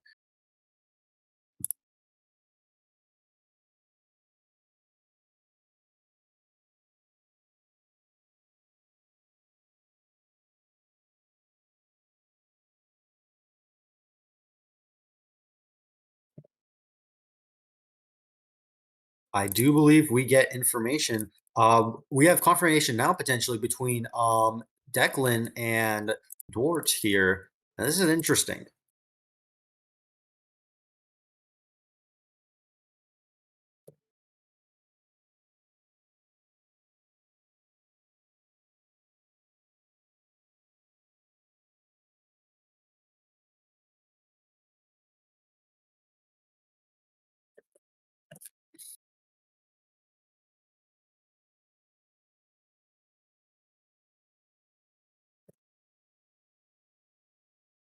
Now this is going to be interesting. Um, I I'm not quite certain if we have. Oh, there we go. We get confirmation. Declan and Dward are going to be starting the next round very, very soon.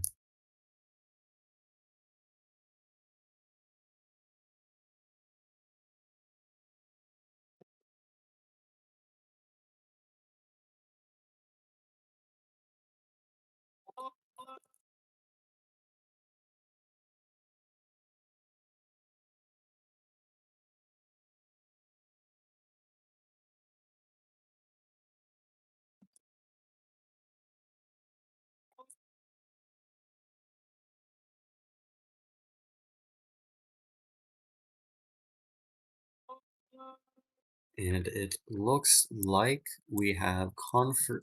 Now this is going to be interesting. Um, the question that remains here is actually quite simple. How are things going to operate from now on? As we do have confirmation of some bugs here at play. The question is, are these trainers prepared for them? And more importantly, is the game prepared for these? I don't believe we get insight into how their teams occur just yet. We'll have to see for ourselves whether or not that's true.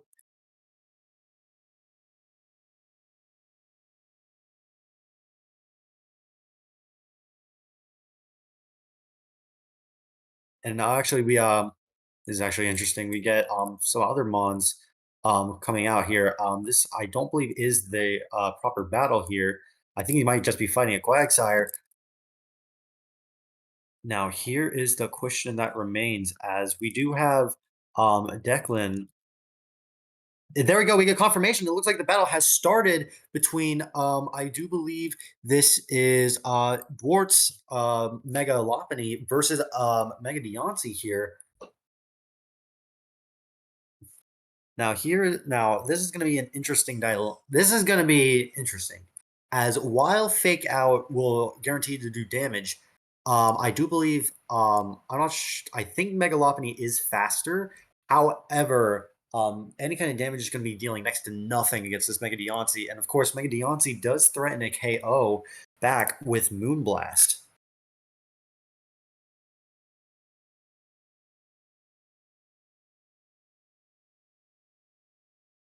It looks like swapping actually over to Rillaboom here, potentially allowing for damage with Grassy Glide. Of course, Rillaboom does threaten with priority Grassy Glide, and unlike Fake Out, that priority is consistent, meaning any kind of damage Rillaboom does is going to be is not only going to be faster but permanent against something like Megalopony here. The question is, what does Dwart have in order to counter the Rillaboom?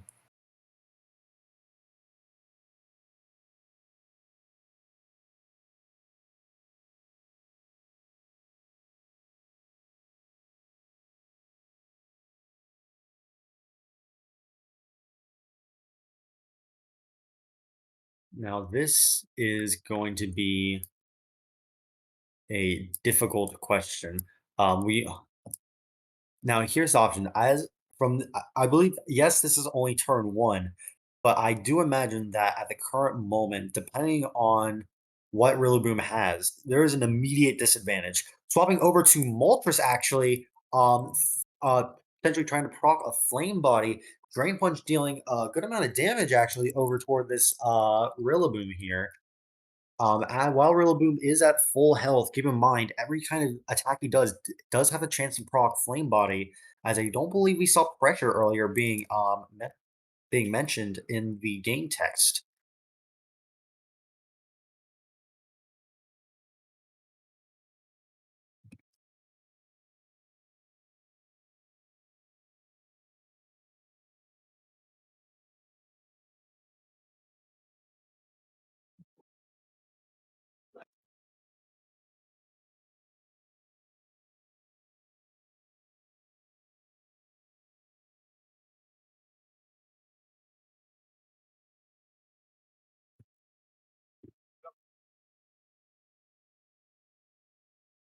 And it looks like we're swapping actually over to Mega Deontay right now, and things are very much looking immediately in favor of Declan here.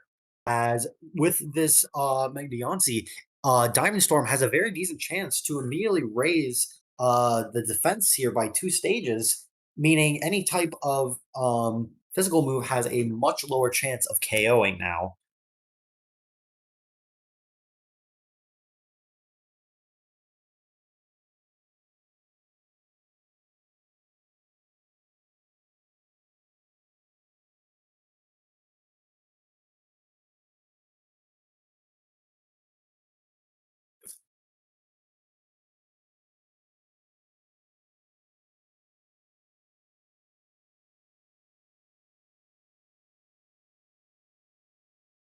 And it looks like we're swapping once again, this time into the Garganackle, which is interesting. Diamond Storm not quite enough to it doesn't quite raise the defense yet. However, I do believe this does provide the opportunity to set up more defense boosts or just straight up threaten a KO with Earthquake. Or not Earthquake, sorry, Earth Power. If this Deontay's running it at least.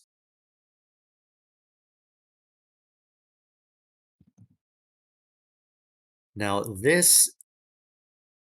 here is the dilemma at hand. What does what is going to happen here between Garganackle and Deontay? Because there's plenty of options to choose. Bringing in Rillaboom to potentially threaten damage, and Rillaboom takes a Salt Cure, not frankly not dealing unnegligible damage here. And it looks like the grassy terrain has been removed. Grassy Glide is no longer going to be threatening priority damage, at least, unless Rillaboom swaps. It looks like he's going to swap over to the Moltres once again, dealing a decent amount of damage, even despite the quad resistance.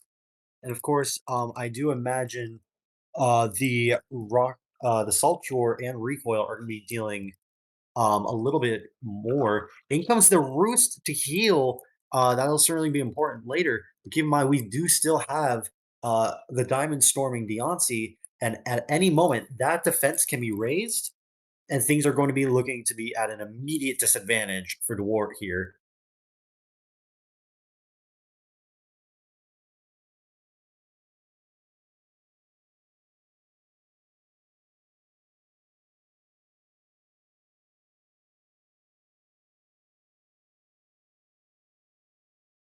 It looks like we're actually getting these swapping over to Clodsire here.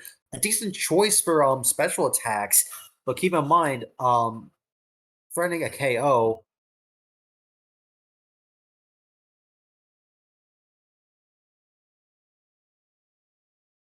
And here the question is, what is this Clodsire going to do?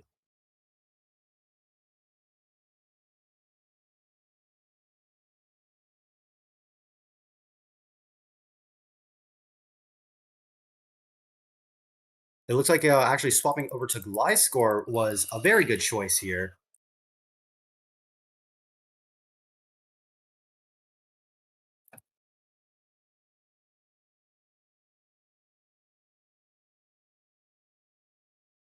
And so the question remains, with this current setup, what is going to be the actions of Dwart?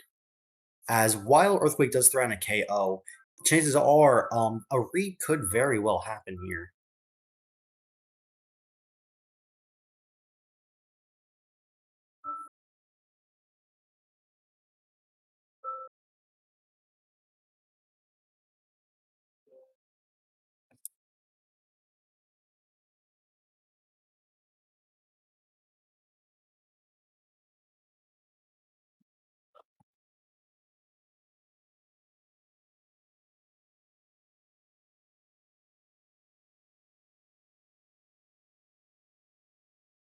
Looks like swapping over to Clodsire is the decision they make. Immediately swapping over to Curum as this Gliscor is going for a Sword Stance. I keep forgetting that most Gliscor do run a Sword Stance set for offense. Now here's the question: is this Gliscor faster? I do believe it has 95 speed, but I do think Curum is a little faster.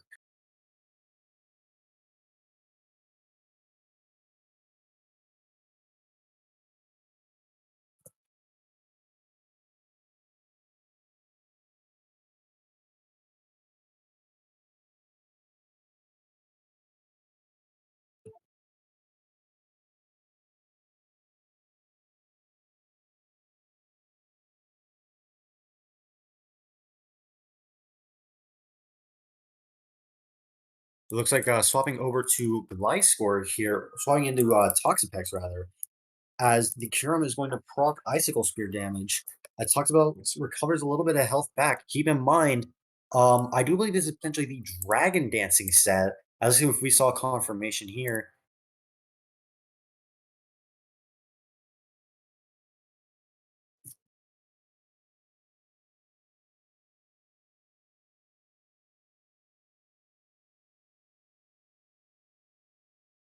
Now here is the dilemma.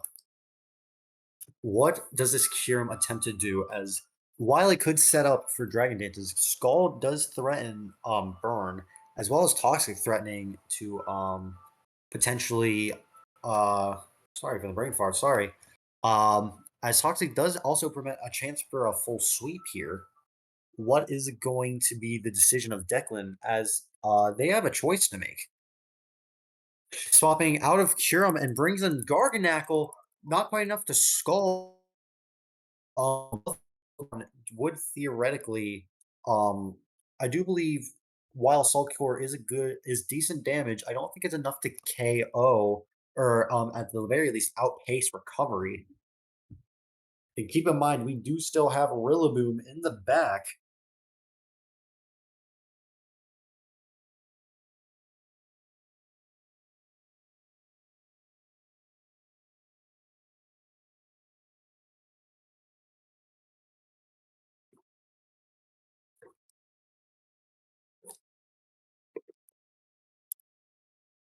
Things are looking to be very tense right now as we wait for each of these trainers to make their play.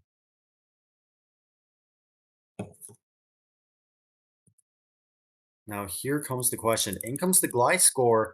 Um, in comes the Gliscor to potentially threaten once again with Sword Stance setups. If Gliscor even chooses to set up, because keep in mind it is still threatened by Curum here.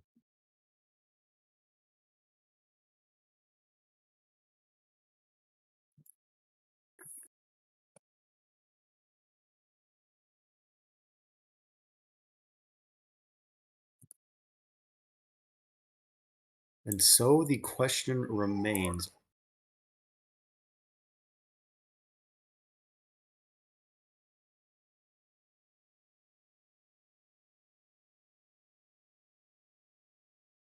It looks like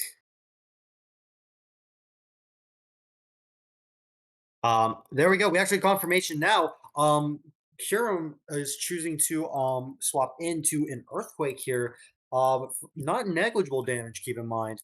Keep in mind, but this Gliscor does have the opportunity to either use Toxic or use other things. In comes the Toxapex as Curum sets up a Dragon Dance. Things are looking to be in more and more for Dwarf's advantage here.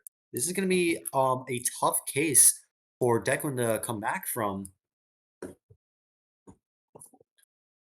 Of course, the problem in mind is how much damage is how much damage is Toxapex going to take, even from something like Scale Shot, but mainly from Earthquake.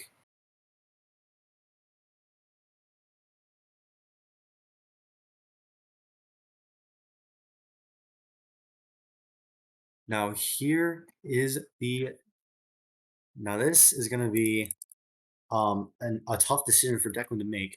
Do they risk swapping out to something and taking massive damage, or does the Toxapex choose to stay in and attempt to get a read and go for something like Toxic or Scald?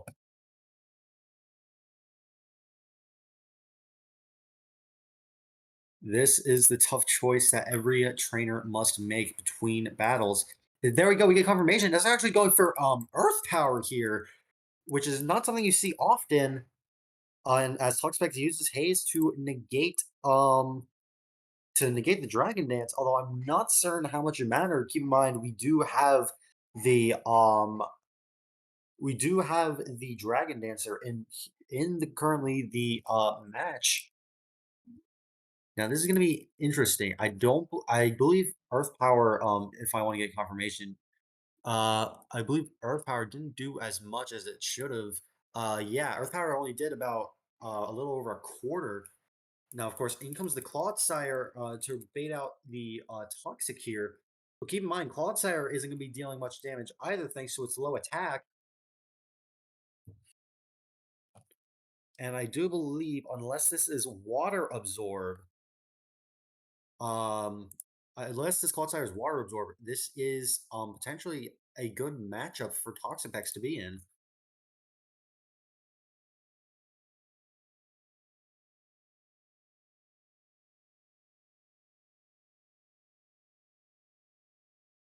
And it looks like swapping over to the Clodsire once again as a Darkrai comes out.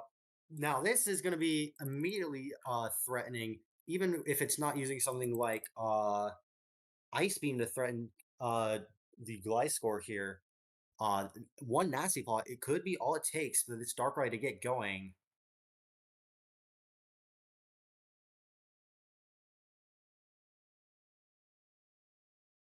And so the question remains, how is Declan going to respond with its bulky core? Ice Beam is enough to take out the Gliscor, and that is incredibly important, as that is the main defensive Mon removed. In comes the Deontay once again, potentially to force out Darkrai. Of course, what does Deontay go for here, though? As while Moonblast is obvious and guaranteed damage, um, something else could come out that might just be enough to immediately put Declan on the right foot again.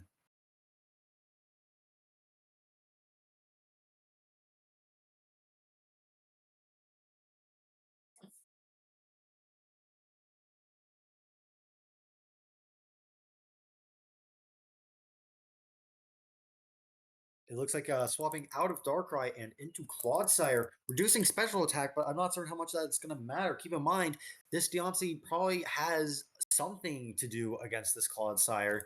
Diamond Storm, I saw, dealt a fairly good amount of damage. The question, I suppose, the question that is to be asked is, what set is this Deontay running? Does it have Mystical Fire? Does it have Earth Power? Does it have Calm Mind? Any of those moves could potentially be helpful when it comes to removing. Swapping over to Declan's Darkrai of their own, and this could be interesting. I don't think any of their Pokemon have been statused yet, which could potentially be an opportunity to set up with something like Z Hypnosis or even any kind of sleep move. Really, as setup could be incredibly beneficial here. Swapping out Clodsire and bringing in the Garganackle. Darkrai's speed has increased, which is very much that was probably one of the better moves to move. As although the purifying salt will protect it from sleep. That speed increase is still on the field until at the very least until Darkrai swaps out again. Now here is what does this Darkrai have? Does it have 3 attacks? Does it potentially have Nasty Plot or Calm Mind? What does Declan do here to stop Dwart?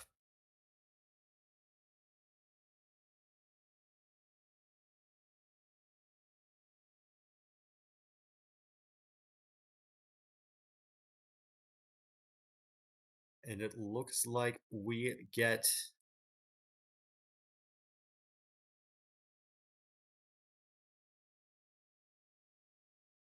it looks like there we go. We get confirmation here.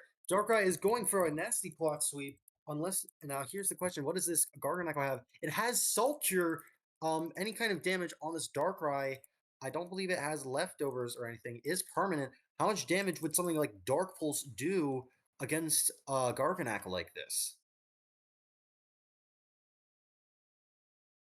Dark Pulse is going to deal a little under half, and Earthquake is enough to remove the Darkrai. Darkrai is no longer in play here, and that Leftovers recovery is helping mitigate the damage that Darkrai caused. In comes the Rillaboom to immediately threaten damage once again, and out comes the Moltres to regain a little bit of energy. Flame Body has yet to be activated. If this Flame Body has yet to be activated against this Rillaboom. However, I don't believe there's anything that can be done here. Flamethrower has procced a burn against Mega Deontay here, negating Grassy Terrain and making any kind of damage permanent against this Deontay. In comes the Clodsire, and fortunately, actually, avoiding a Diamond Storm here. Now, the question naturally is, how does Declan respond? As I don't believe Poison is going to, as Wild Poison cannot be triggered here, there is an opportunity to Toxic something else. We also have Earthquake to consider. This is very much in Dwart's court right now.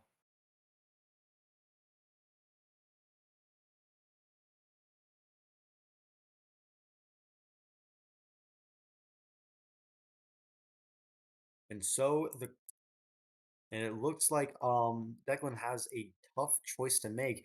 Keep in mind, he still has some mons in the back that could be helpful. The Toxapex is still there, and it looks like we're actually swapping to it. He goes for Earthquake. Earthquake dealing a little over a fifth of the health, which is immediately negated actually due to Grassy Terrain and Black Sludge.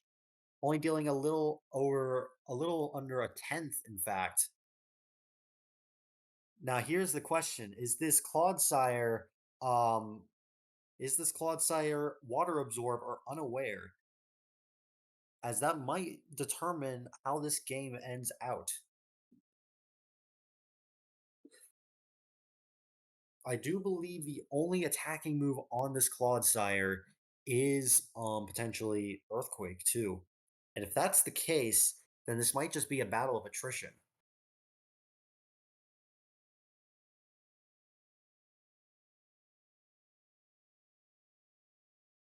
And it looks like we have confirmation now.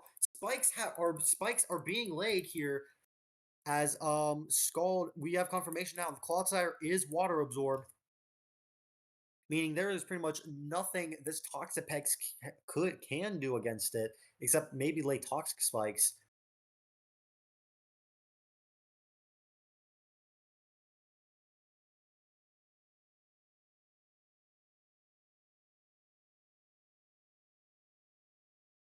It looks like as we're looking at the chat right now, it looks like i-Pixelmon is popping off right now.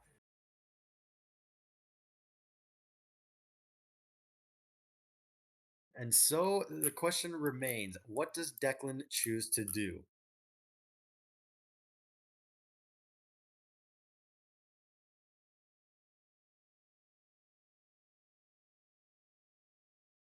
It looks like swapping back once again to the Toxapex, or out of the Toxapex rather, into the Rillaboom here. Keep in mind, we still have the Moltres though in order to protect Clodsire.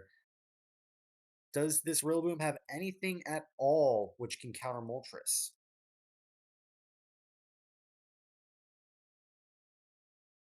Woodhammer still dealing good amounts of damage here. However, I do suspect that Moltres is a lot safer right now. In part thanks to the burn it landed earlier. Out comes the out comes Heatran, in fact, potentially trying to trap something in as Roost healed it back up to full.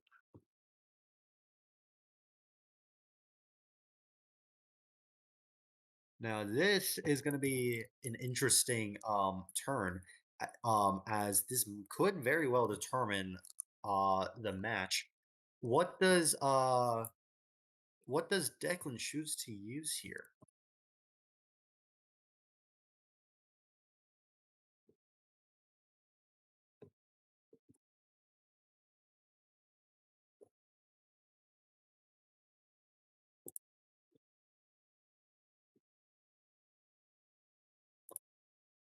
It looks like we got confirmation now. Getting the actually getting the read here with Earth Power. Of course, immediately, something that should be known. Clodsire is going to recover that back, and Heatran is now threatened by Earthquake. Unless we got confirmation earlier if it was Air Balloon. I do believe no. We have confirmation. It is leftovers.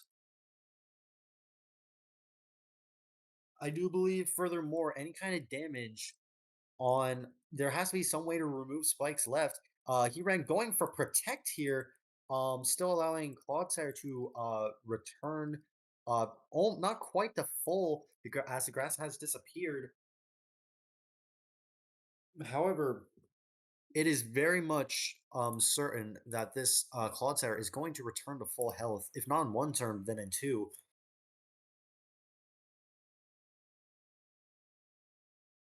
What does Declan choose to do?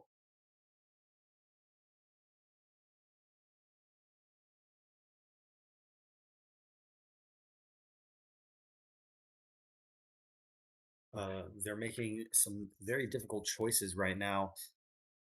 And so the question remains. This is looking to be very interesting as um Earthquake while Earthquake does have limited power points, there is other moves potentially available. I do believe we saw it has spikes, yes, but there's also two other moves we're not entirely certain of.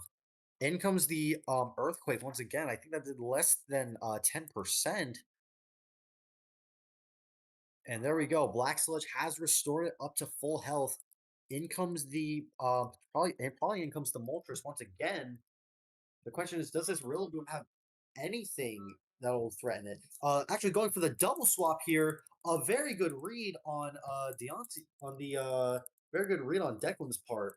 However, does Declan have the liberty to do this, as any kind of damage is very much permanent? Deontay gets the defense increase. I'm not certain how much that'll matter here.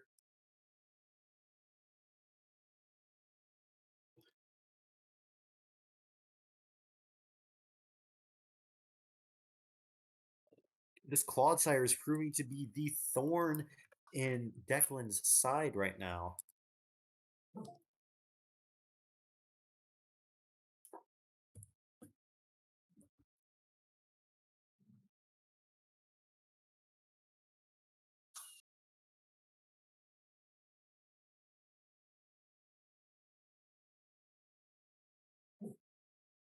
It looks like we're getting the swap now.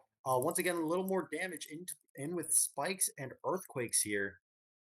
Now the question is, what does Clodsire do in this situation? As I doubt something like Earthquake would KO. And more importantly, does Dwart attempt to get a read here? If he gets the read,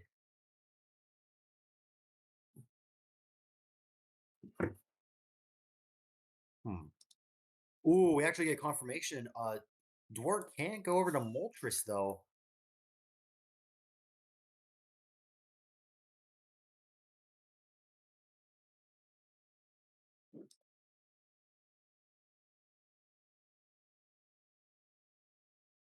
things are looking to be a little bit spicy here, as Dwart has no longer able to access his Moltres.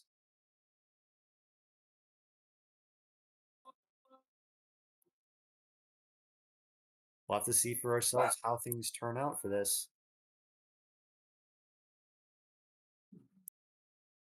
Swapping over to Curum, immediately taken out thanks to Drain Punch.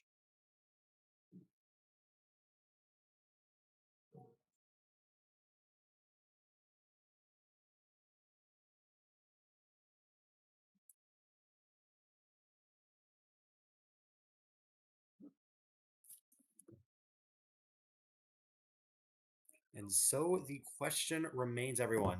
Literal bringing in the Darkrai.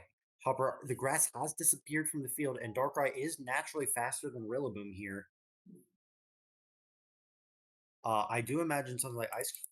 Ooh, there we go. In comes the Heatran here. This is probably enough to. This might be enough to spook the Darkrai out. In comes Heatran's leftovers. Frankly, that is dealing negligible damage to the Heatran. I get it is fair that it's a quad resist though. Here is the question in mind.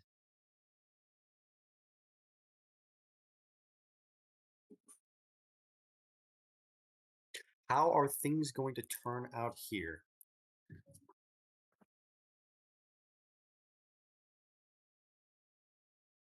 Looks like swapping into Clodsire here. As he goes for Flash Cannon. Flash Cannon's dealing not negligible damage. As I do believe it's going to be another swap once again.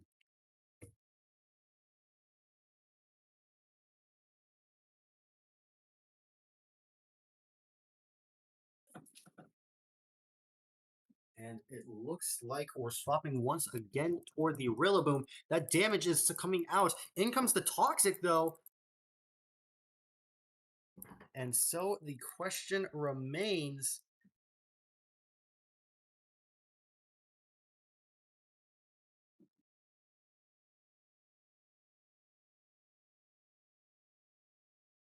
How are things going to turn out from here?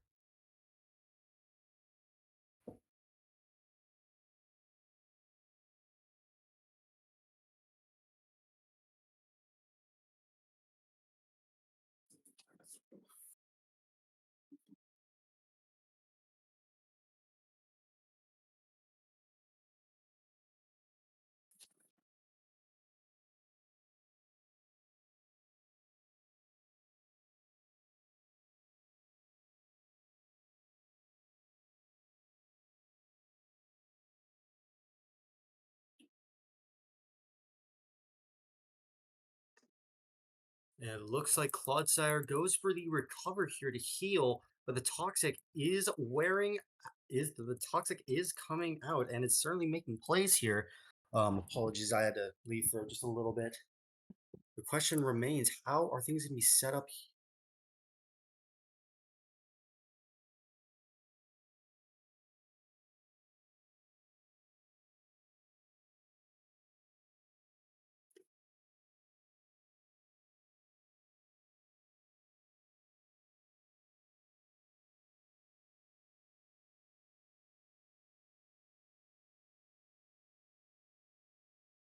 In comes the Toxapex, and in comes the Earthquake as well. This damage is being very much being a factor here.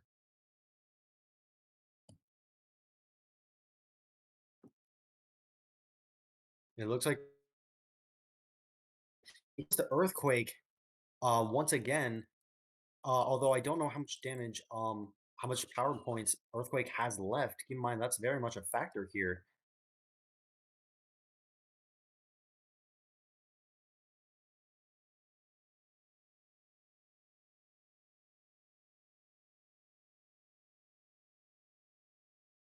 And so the question remains, with the Moltres no longer in consideration, partly due to this, partly due to the bug, in comes the Garganackle, and Woodhammer is enough to KO. I do believe with the Toxic, this might be enough. It looks like there we go. Here comes a poison, and Rillaboom is in fact gone. That's certainly a major factor here, as I don't believe any other Mon on Declan's team is safe.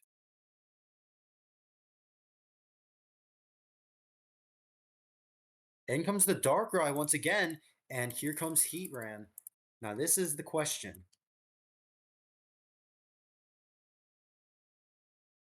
Out comes the Darkrai, in comes the Clodsire. Clodsire taking negligible damage from Heatran here, thanks to the Flash Cannon.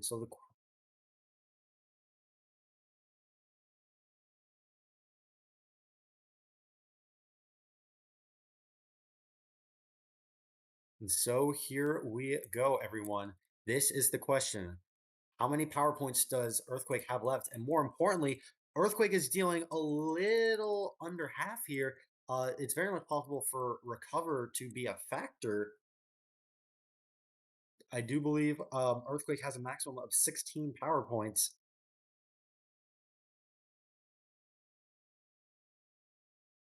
So here is the question. Between, I believe, Toxapex and Heatran, how is Clodsire going to break through this team?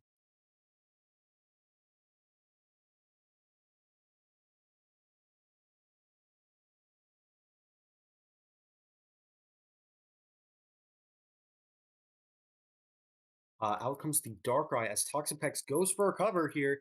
There we go.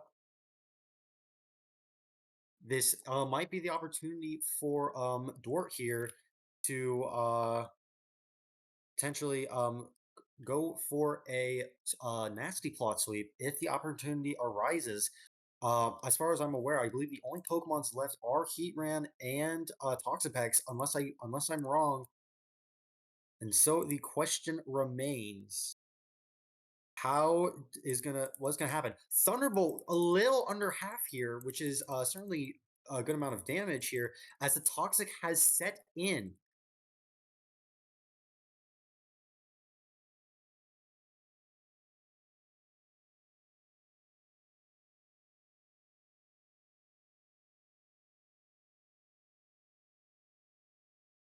The question is, I do believe, keep in mind, I could be wrong. It's been quite a bit. I do believe the Deontay might still be alive. Darkrai going for Thunderbolt here. Not quite enough to proc paralysis or KO as Recover sets in, and Darkrai is hurt a little more by poison.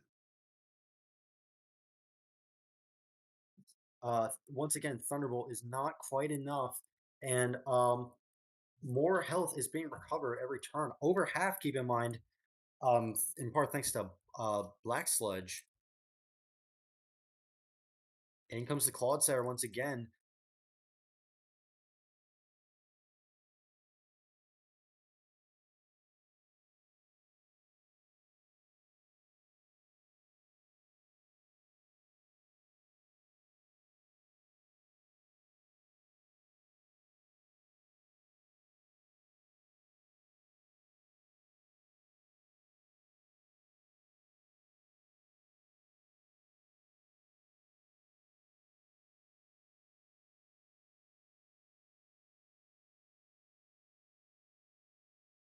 And there we go. Water Absorb is healing Clodsire now.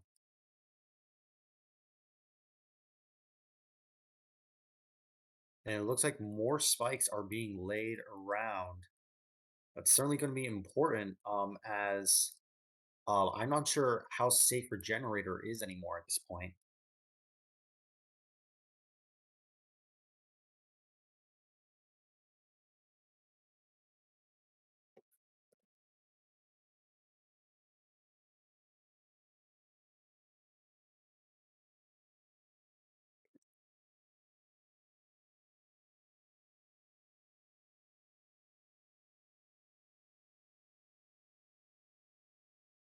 It looks like, there we go. We actually get confirmation. Swapping over to the Earthquake, and Deontay has been fainted. We get confirmation now. That is a Deontay down. I do believe the only Pokemon now remaining are, in fact, the Heatran and the Toxapex, which is certainly important. Earth Power dealing a decent amount of damage, but dropping Special Defense. That's not good in this case. Earthquake dealing enough to KO the Heatran as well. Is this potentially the final Pokemon left for Toxapex here? Toxapex going for recovery heals, although I don't know how much that's going to be, how much impact that might have. Earthquake dealing a little under, once again a little under half, but keep in mind recovery is coming back out. Earthquake once again threatening to remove all of recover's hit points.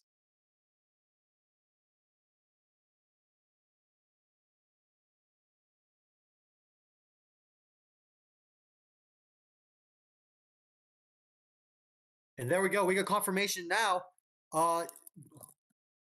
It looks like we have it here.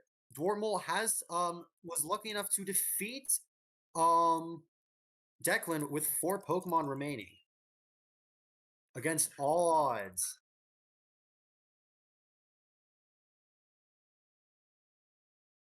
And after a long series of battles, it looks like i-Pixelmon has come out on top.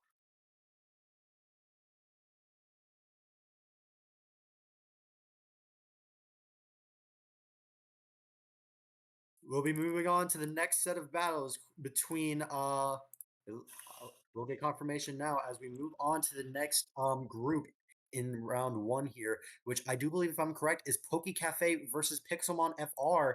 We'll be moving on to those battles probably shortly.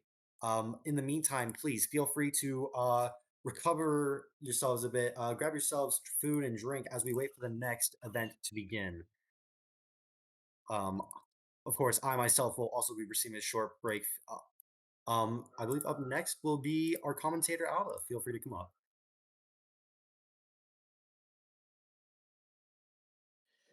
Yes, hello, good afternoon, good morning, good night, all that business. Next match is coming up soon, not right away, but coming up soon. It is... Oh, it's here somewhere. PokeCafe versus PokemonFR. PixelmonFR, sorry. All right, great. Thanks, Dragon Gamer, and thanks for popping in, Alba. You might want to make sure your microphone is maybe a little higher. I think you could use a little bit of a volume boost. You're a little bit quieter than Dragon Gamer was. Just pulled my microphone a bit closer. Is that better? Maybe.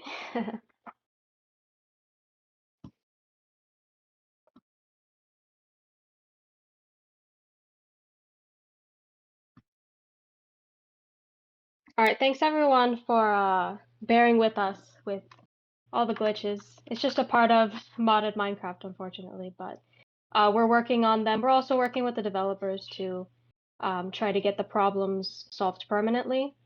So we appreciate everyone's patience with it. We know that there's difficulties sometimes, and we just have to do the best that we can. Yeah, that's just one factor to keep in mind is Pixelmon is what? One of the biggest, if not the biggest Minecraft mods made. And it's packed into one mod too, so realistically, Pixelmon could be a mod pack all in itself with how large it is.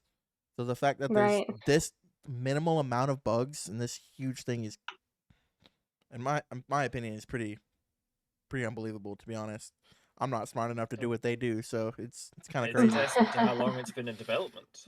It's insane. And I will say, watching that previous match, I was very, very impressed by the despite Even losing that a Moltres Pokemon and to a still, glitch, that's crazy. Still won with 4 Pokemon left as well. And as he said in chat, if he hadn't lost that Moltres, chances are he would have kept the Garganacl alive as well. Because the Garganacl had to come in as a switch into the Rillaboom, which Moltres was doing up until that point. So that was a very impressive showing.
It looks like they should be ready soon. Yeah, we're just getting everything started. I'm gonna have to head out. Good luck to everyone else, the teams that are battling, and hope you have a good match to witness today.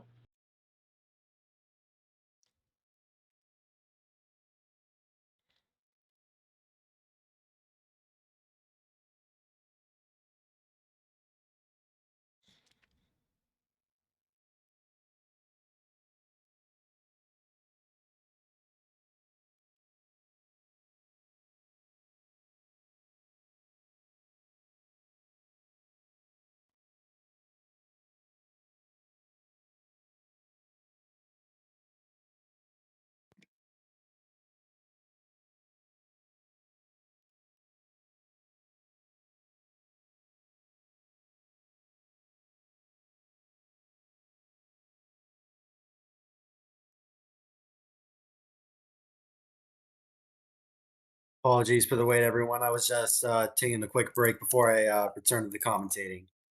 Welcome back.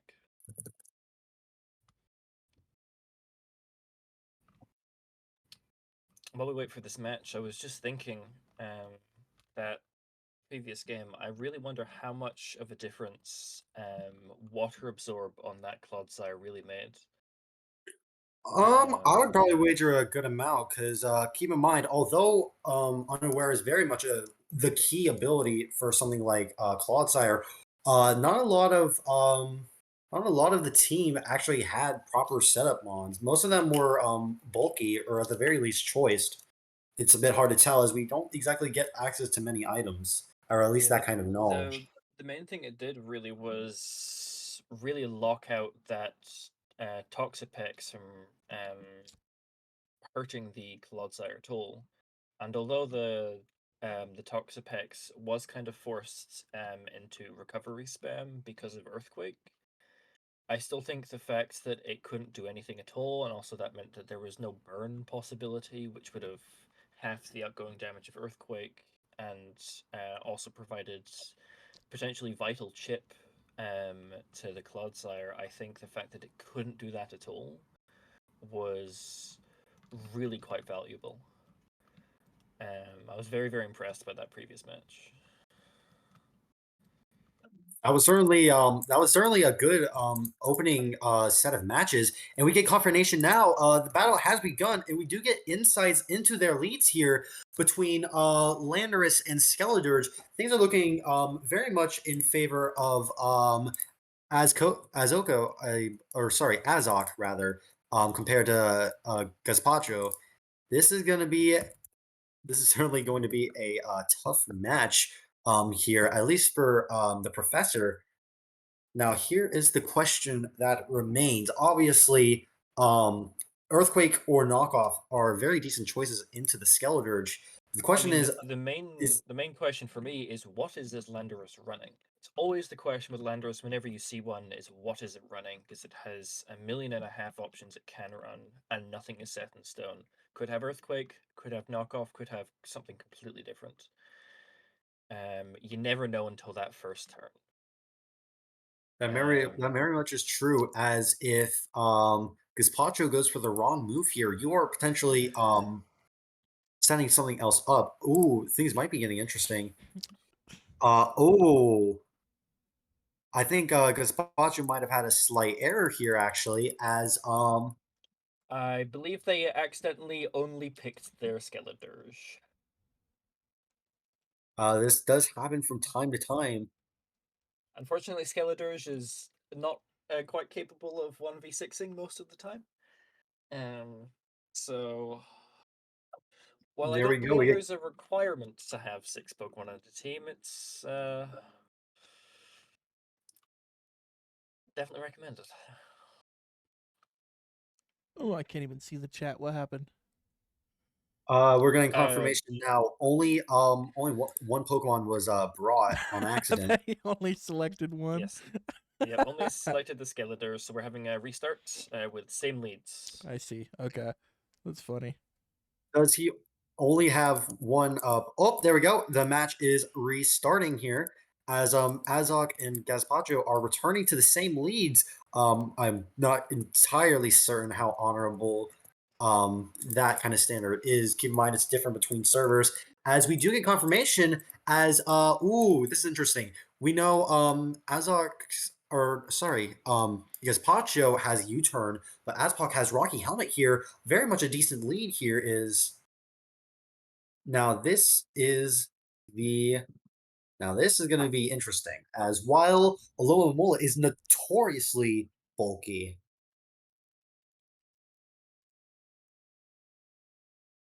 we'll have to see for ourselves what Gazpacho chooses to lead here with. We do know that this has Rocky Helmet, but what does this Landorus have?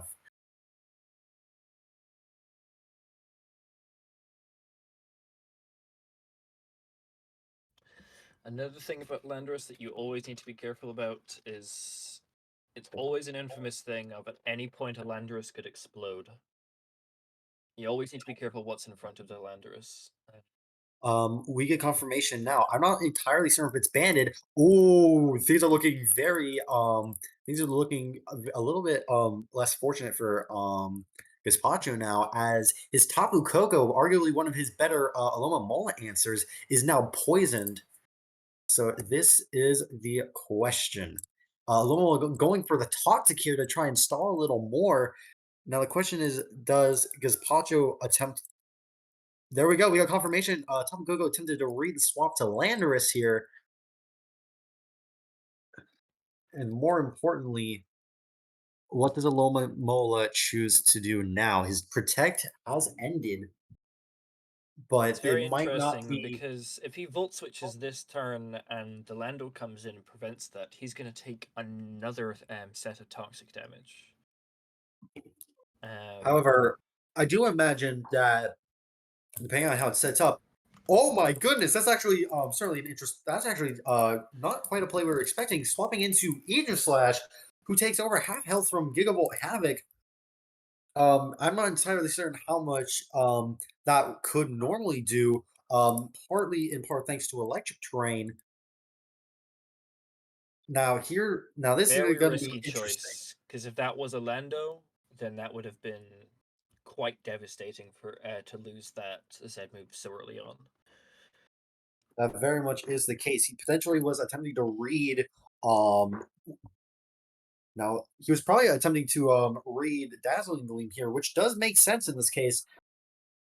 However, keep in mind in this situation, I do believe Aegislash is free to substitute, and then I don't know how much Toxic has built up now. Withdrawing Tapu Koko, he's bringing in Hisuian Samurai. This is actually a pretty decent pivot, even if the attack is lowered. As keep in mind, Aqua Cutter does have an increased crit chance, if I'm correct. We do also know about that Coco. It is not specced and it is not scarfed, which is going to change a lot of the things it can potentially fight, especially now that it only has half health and is poisoned. I think below half, I think it was like 37%.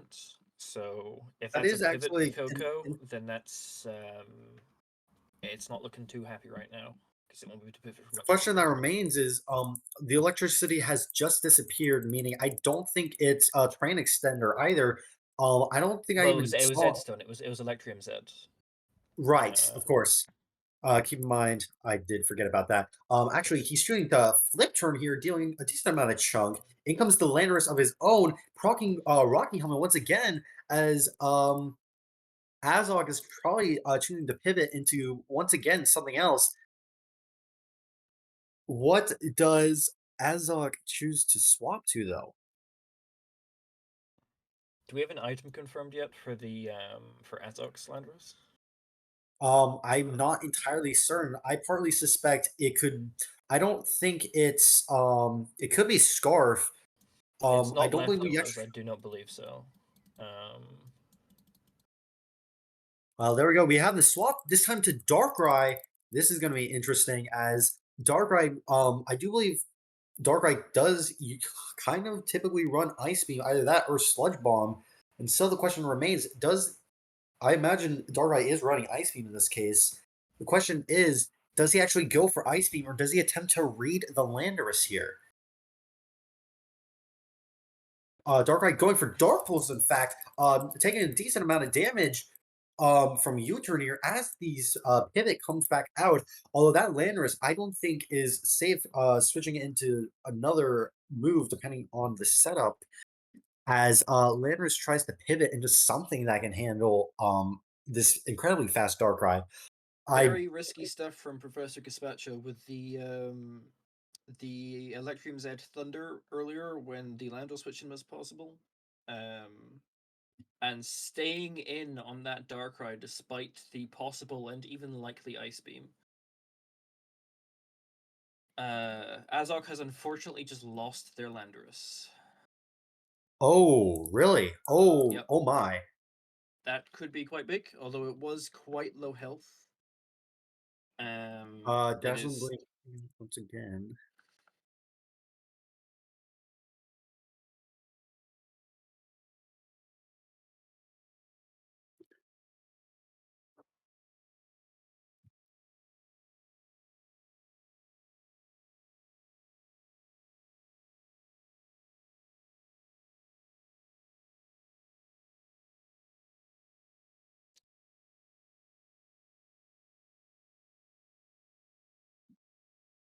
Lots of switches.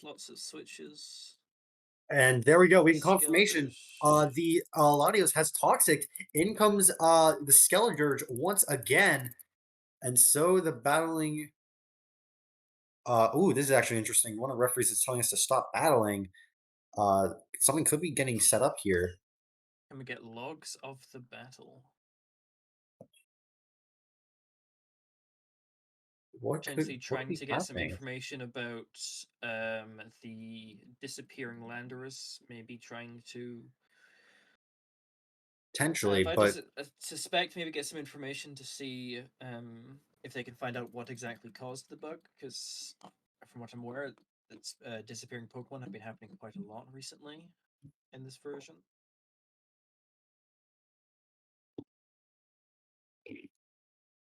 although the question is how much of that actually matters here, as frankly with the question here is, will that really matter much? As I'm pretty sure half of Azog's team is actually poisoning everything. In comes the Wish though. And it looks like we're actually getting confirmation. This is actually a bold choice. Choosing to actually stay in instead of ooh, special defense drop. That's certainly important though. As that very much negates it. Wish is coming true though. Lots of very Azog, good reads, but out of also very confidence, is risky actually choosing choices to from stay in. Yes. Luster Purge. Now this is gonna be interesting.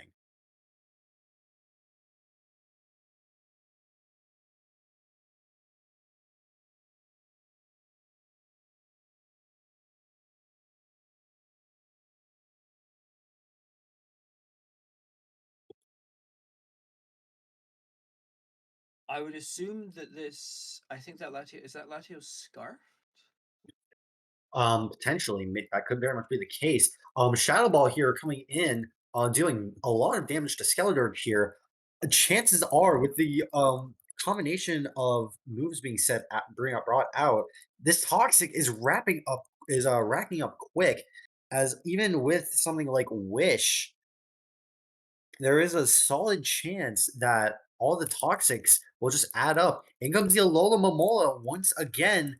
And while the special attack is being raised, I do believe potentially any attack right here, Skeledirge going for Earth Power to try and KO. Flip Turn is honestly enough to knock out the Skeledirge here, which is huge, as it's one of the few things I could probably consistently swap out. In comes the Mega Lopunny, potentially to set up for their Mons. And so the question remains.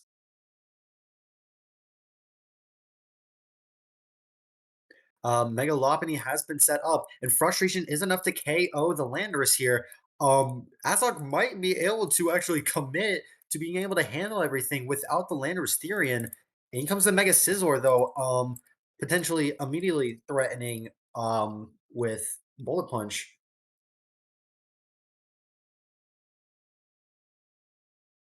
Well, we don't know if the Caesar's Mega yet. Might not be. Probably That's very is, but much might not true. be.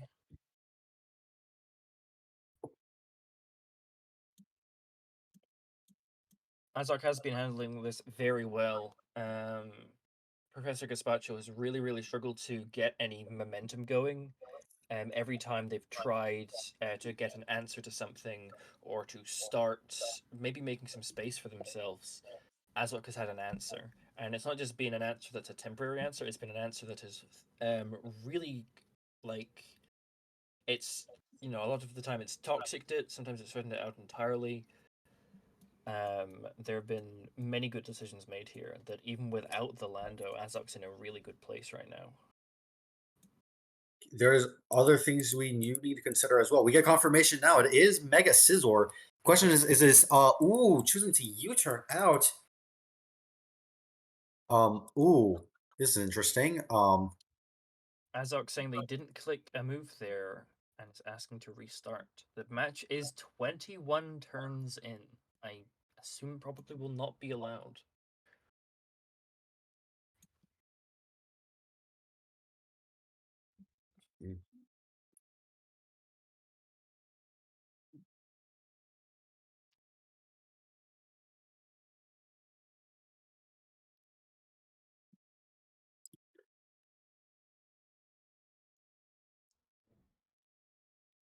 I will say that Skeletor's dying is going to be quite important, Ooh. especially if this Scizor ends up dying. Because I was just going to say, they're running.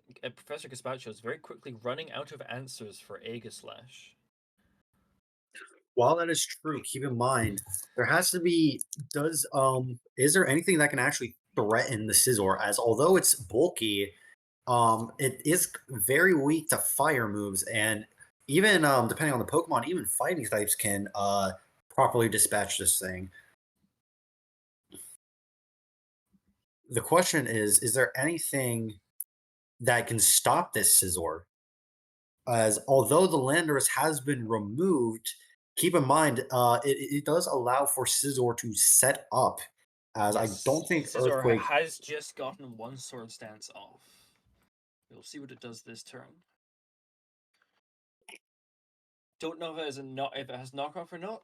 Aegislash might go for a King's Shield to scout, see what it's planning to do. But also that could be risky if the Caesar clicks Sword Stance again. Oh, there we go. We have It's confirmation going now. out. That Slash was a went for the risky King Shield. choice. They Not did quite go for King's Shield. succeeding though. That's actually interesting here. Choosing to swap. That's only a bold choice. King Shield protecting itself here. Is what is this Samrock going for? Probably Ceaseless Edge, right? Yep, there we go. Attack has decreased, although potentially what might be happening here is Gazpacho might just trying to be set up for things like spikes. In comes Clefable, though. This could potentially, although it's not a safe option, I do believe they can run Mystical Fire to counter Scizor. And so the question remains, what is going to happen in this situation? I think the Samurott is possibly their last answer for the Aegislash. I think if they lose this Samurott, they're in a really dire place.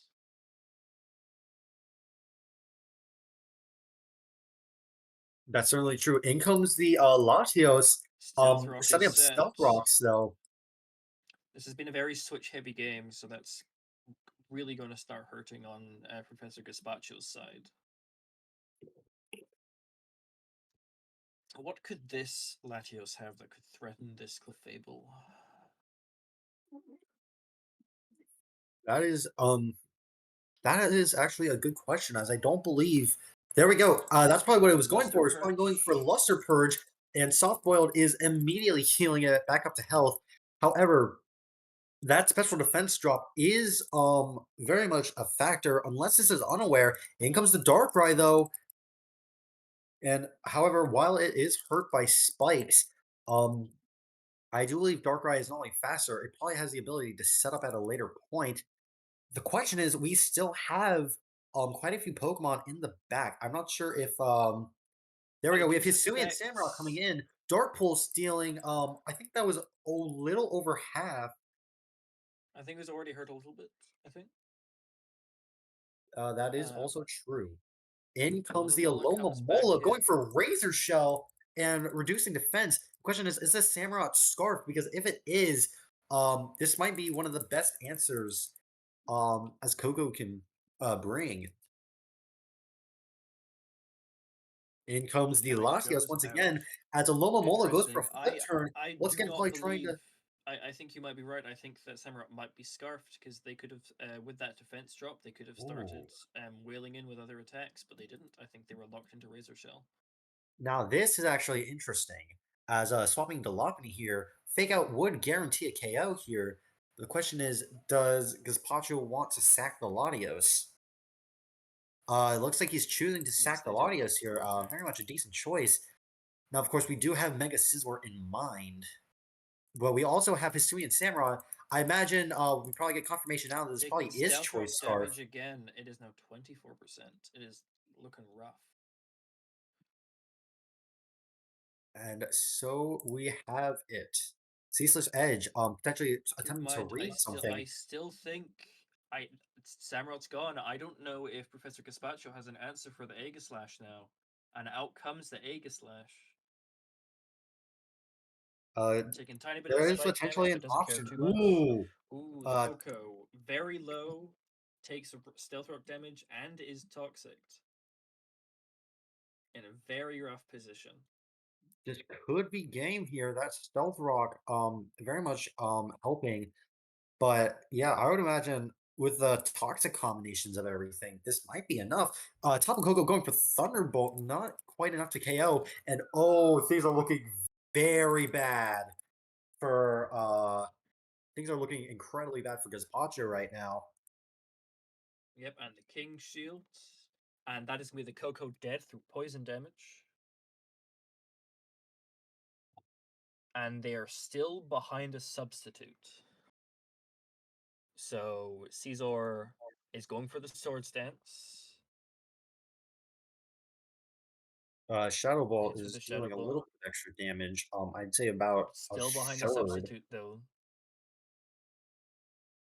They're going to need to get through that substitute before it can do anything. And the King's Shield comes out. Roost to get some health back.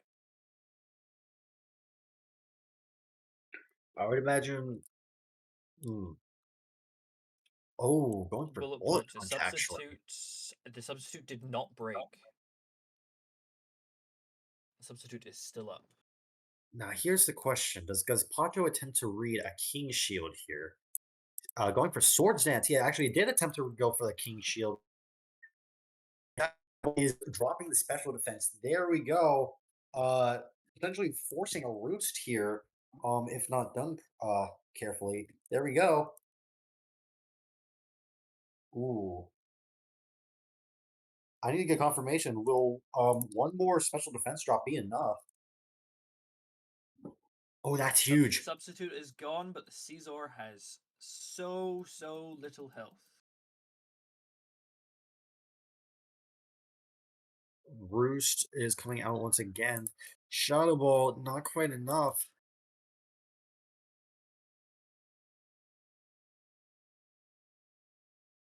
This is a nail biter, folks. As depending on how this is set up, Scizor will have to attack eventually. It's trying to get to the point where it doesn't necessarily need to roost, or at least it feels a bit more comfortable. But if that Shadow Ball gets another special defense drop, There or we a go. crit like it just did. There we go.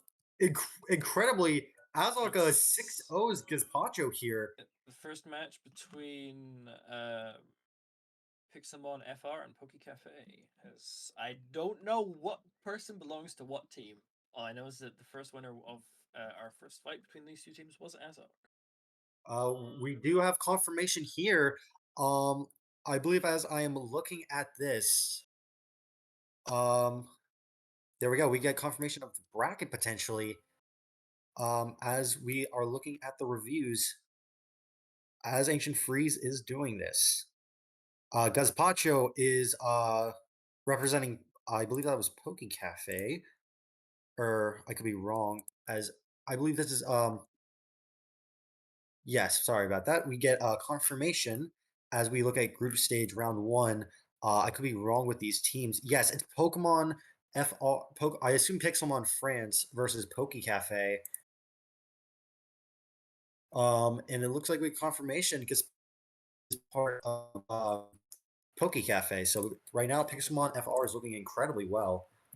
I will say I'm very impressed. That's 2 matches in a row where the person who lost a Pokemon due to the glitch has won the round regardless, and won it in quite a strong showing as well. I will say I want to get confirmation really quick. Is Azoth or Gazpacho in here with us? I don't believe they are.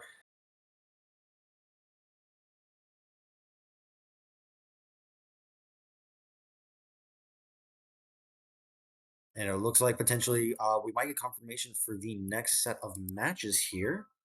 I could be wrong. And there we go. The next battle is about to start here. We'll have to see for ourselves from Freeze how things are going to turn out. So I think the teams are currently selecting their next players. This is going to be interesting. As right now, I do believe PokeCafe is at a severe disadvantage right now.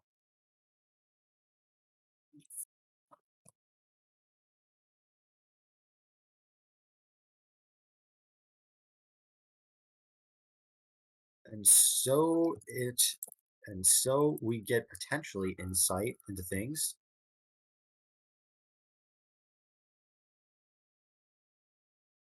Now this is gonna be interesting.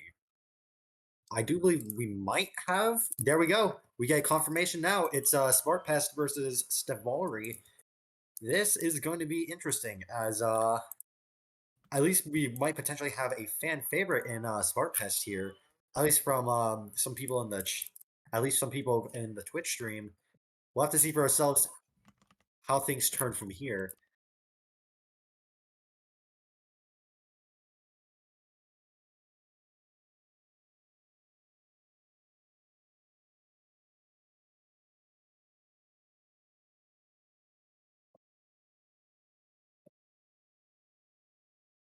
Smartbest in his, or there should I say, leather helmet and leggings, a wooden sword and a shield, ready for a fight. I was about to say, man, he's really ready for battle. Came prepared. And so the question, and so If he loses all of his Pokemon, he's joining the fight himself. Certainly, but we'll have to see for ourselves here how this turns out. I want to double check right now how things are going. Believe they are showing off their team previews in their chats real quick since our mechanic is not working at the moment. Okay. So Understood. as soon as they see those, they'll be able to start the battle. Of course, we don't necessarily get insight into their teams until the battle starts. So how things could turn out, we as viewers and commentators are completely blind. We Well, have hey, no on the idea bright what's side, going to happen in that. It makes things more interesting. very much so. We could end up with a wishy-washy team like the first round, or we could be ending up with standard things. That is certainly going to determine. Now, here's the question.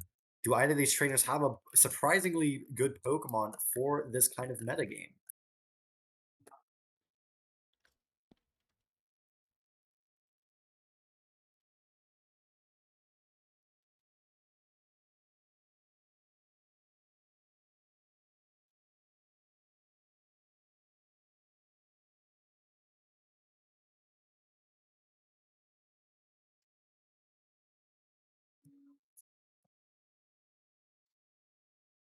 And it looks like as they are setting this up, What if it's Pixelmon for real instead of Pixelmon Friends? Right. Yeah. It looks like Nick here is. It looks like we do have fireworks around trying to gas up this battle. We'll have to see for ourselves whether the fireworks are worth it, though, or if it's going to be a very short one.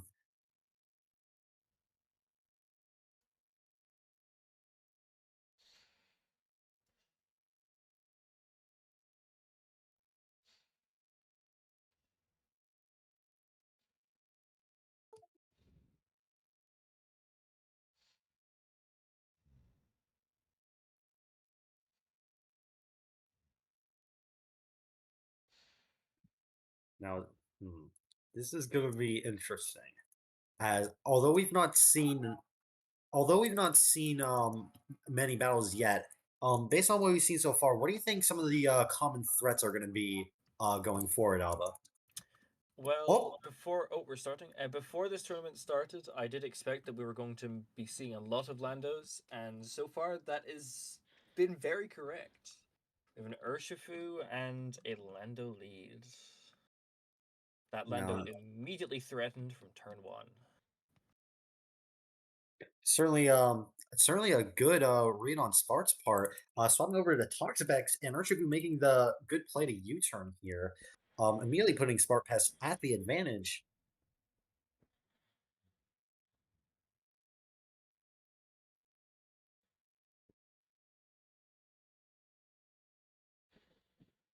Now this is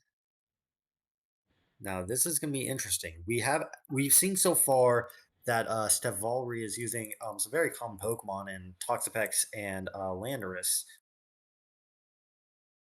You never know what might be on that team. Indeed. And it looks like we're seeing for ourselves what Smart chooses to pivot into, as he might not have a proper lead. Ooh, going for The Landorus other himself. Landorus comes out.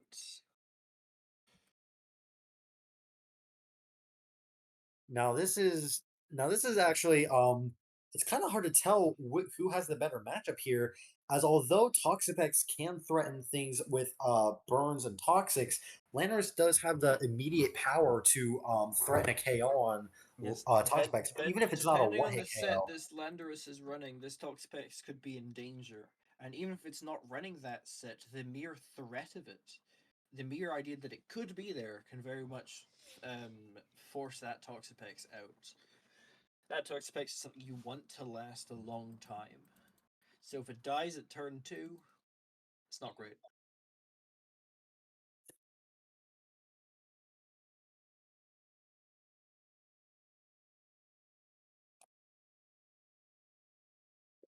But these trainers are making a tough decision right now as to whether to play or to remain.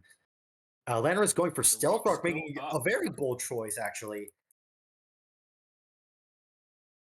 I think they may have been expecting some sort of Swords Dance Earthquake or Swords Dance Explosion set there, but no such thing exists. That certainly could have been the case here. However, there are certainly other alternatives that could happen. Toxapex, unless this Toxapex is somehow running a liquidation set, which feels unlikely. Stealth Rock has been set up though, so I would definitely say Spart has the advantage here. Getting rid of Toxapex as Ferrothorn comes in. It looks like there's a little bit of a minor bug there, at least for the text. And there we go. Landorus is swapping into U-turn.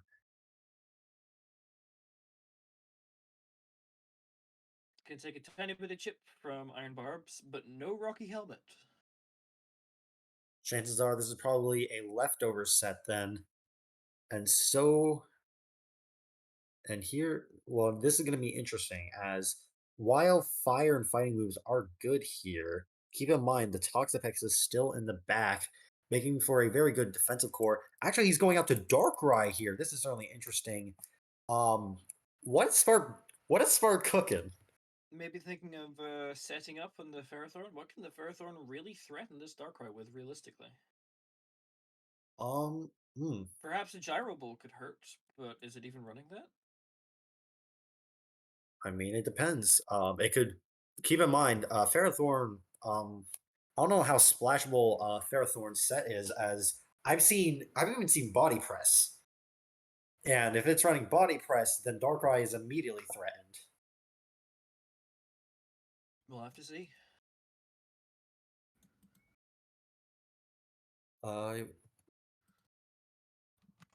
I'm just making sure that things are currently matching between everything here. And it looks like they are.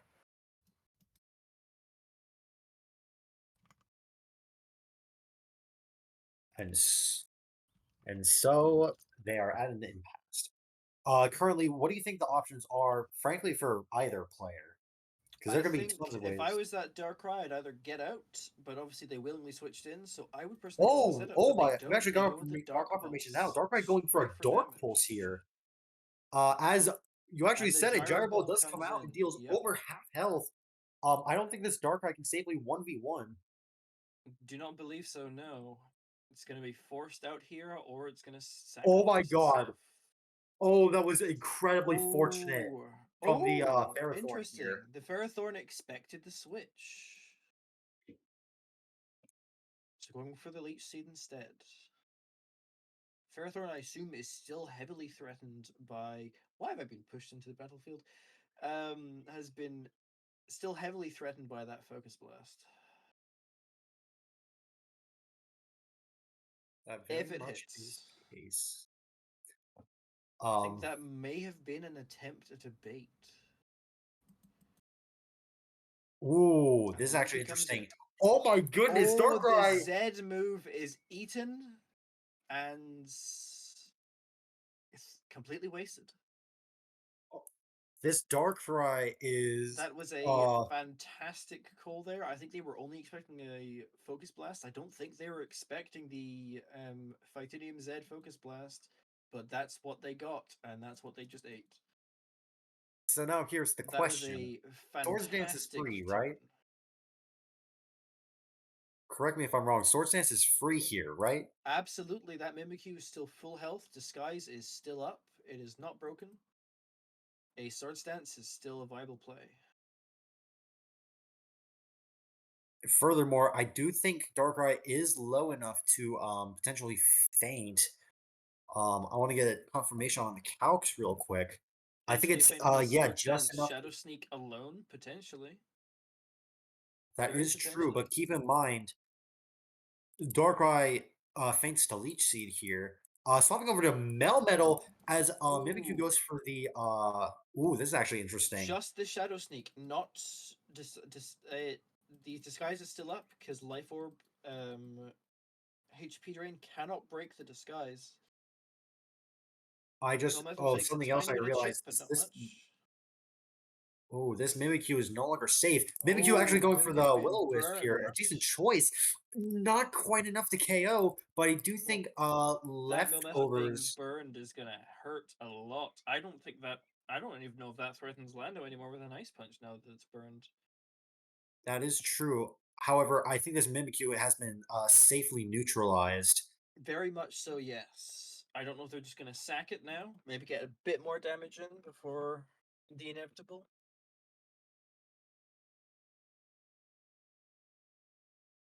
Mimikyu going for the Exactly what they're play going for. rough. And the crit. Oh, Not bad. Not bad at all.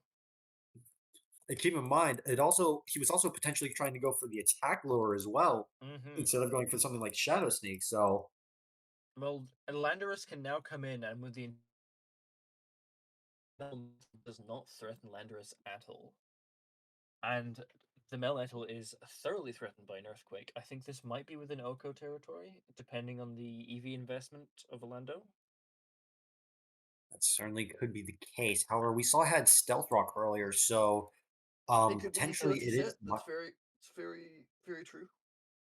chances are it's probably running a more bulky set, at least I've seen. But keep in mind of how splashable Lander's Therian is. This thing is technically known as the Incineroar of singles. Or is Incineroar the Landorus of doubles?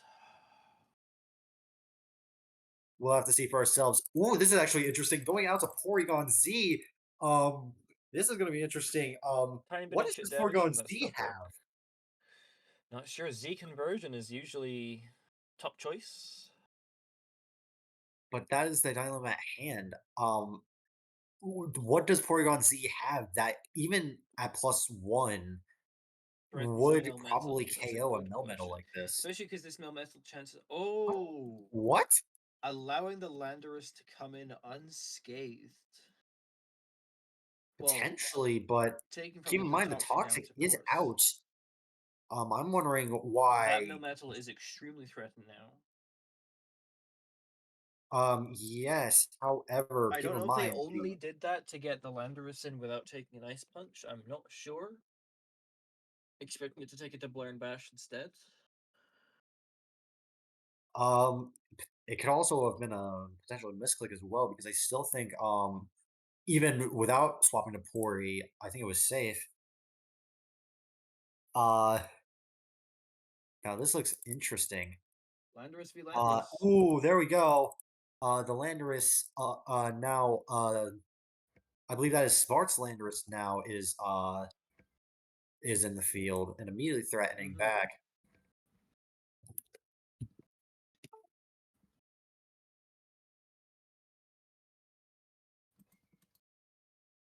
Ooh, there we go. We have Iron Barbs threatening the Landorus. Expecting to switch out, taking more damage from the second time that's taken Iron Barb's chip. Ferrothorn has no recovery, remember, outside of leftovers, which I don't believe this Ferrothorn has. Of course, it does have Leech Seed, but that's not very reliable. The Darkrai comes back out. Ooh, this is actually interesting. I think it's going to go for another Focus Blast, and Mimikyu is no longer here to take it.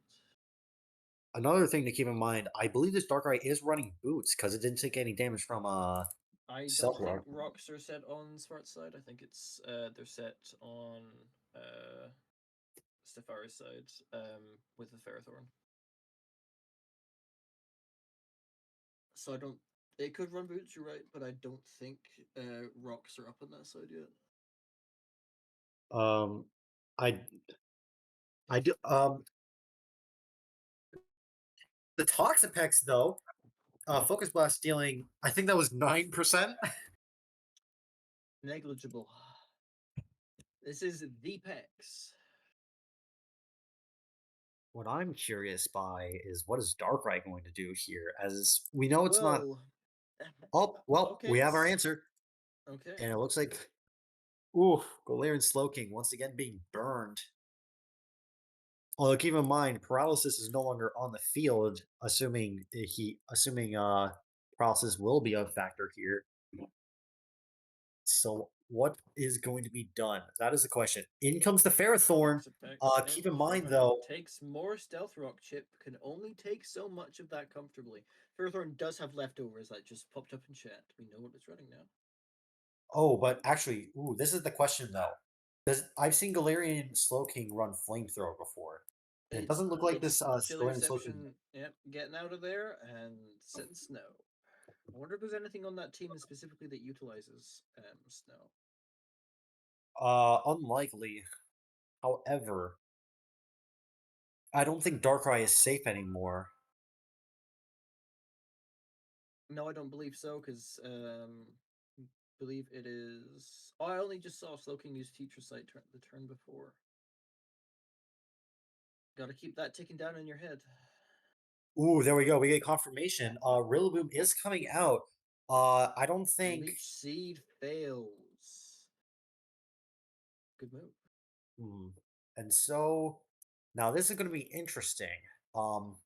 What does ooh, Rillaboom going for knockoff That action is the instead. leftovers gone. Without reliable Leech Seed, Ferrothorn has no more recovery. Ferrothorn going for Gyro Ball here. The question here is, I'm kind of surprised. Don't some ooh. How much damage would Drain Punch do? That's the question.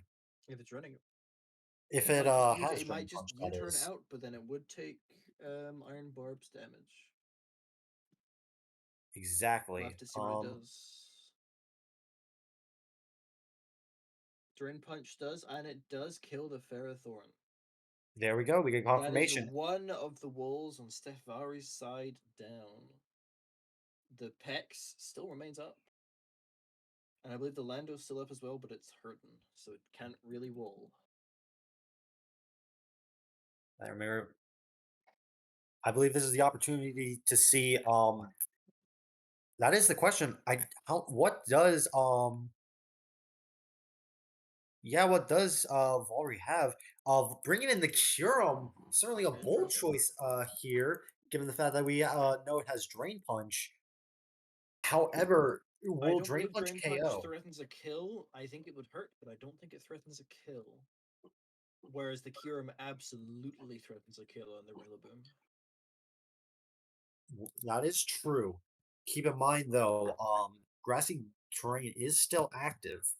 Um, so unless Grassy Terrain does run out this turn, it's probably a KO with Grassy Glide.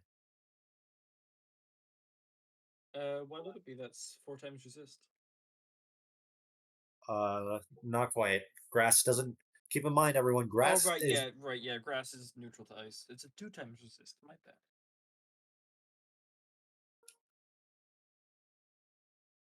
Either way, I doubt Grassy Glide hurts the Kyurem too much. I think Drain Punch would be the better option, but I don't think that kills. Always forget that ice. Oh, there we Grass go. We're swapping over to Melmetal though. every time.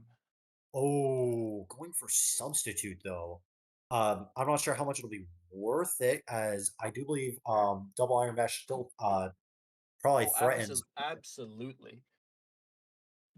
I think even with the burn, probably, yeah. Staying in anyway. Ooh, ooh, how much? A little under. I think that was actually not much at all. Keep in mind the snow was up to help with that. Of I course, only just realized it set up substitute on the turn with the Rillaboom. Guess it knew that it threatened the Rillaboom out. So they only took 1 Iron Bash. that is true. However, keep in mind, even then, I've seen Double Iron Bash Oko with just one. Oh, of course, but this Melmetal is burned. Hmm. Now, here is the difficult Kyurem question. does threaten now. Yes. Okay, there we go. The Melmetal is dead. That's quite a heavy loss for Safari. That's very strong Pokemon to lose. And the Kyurem has gotten pull left remaining. Now, this is the question in mind. I think the only way. There we go. Yeah, here we have it. We have comes a out. Choice Scarf There we Urshifu. Um, Or granted, is there's it still Choice Scarf? It might be something else, but the mere presence of it potentially being Choice Scarf threats. It could be protective pads. It could be Choice Band. But the fact that it is potentially Choice Scarf means that it does likely threaten out the Kyurem. Because while that's up in the air, the potential of it being Choice Scarf threatens the Kyurem out if they don't want to just sack it. another thing to keep in mind is Svar is pretty much unless this Urshifu is running Thunder Punch, which I doubt. Kyurem is bringing in the U-turn actually, very much a decent choice, as I believe Svar is swapping out to something. The question is, what does he have? Is Lando still active for him? I just realized. No, he's actually going for Slow King, trying to set up future sites, which is not a bad choice.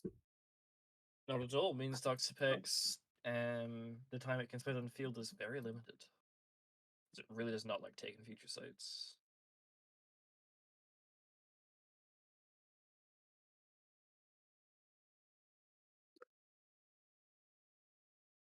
Slowking is burned. Does it have... I can't recall. Does Slowking have health recovery?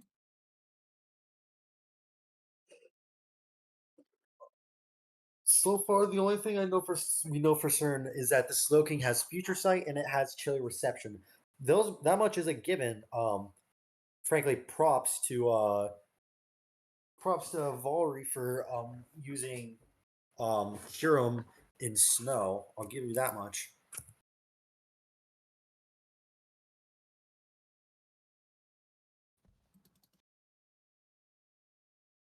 There we go. In comes the Landorus here, and that Future Sight is coming back out. Now this is going to be a tough choice to make. Landorus is being hurt by poison. However, does this Lando attempt to read and go for U-turn or knockoff, or does it just want to click Every single Earthquake? time that Sephiroth's Landorus has been on field, Svart has replied with their Lando. Are they going to predict that?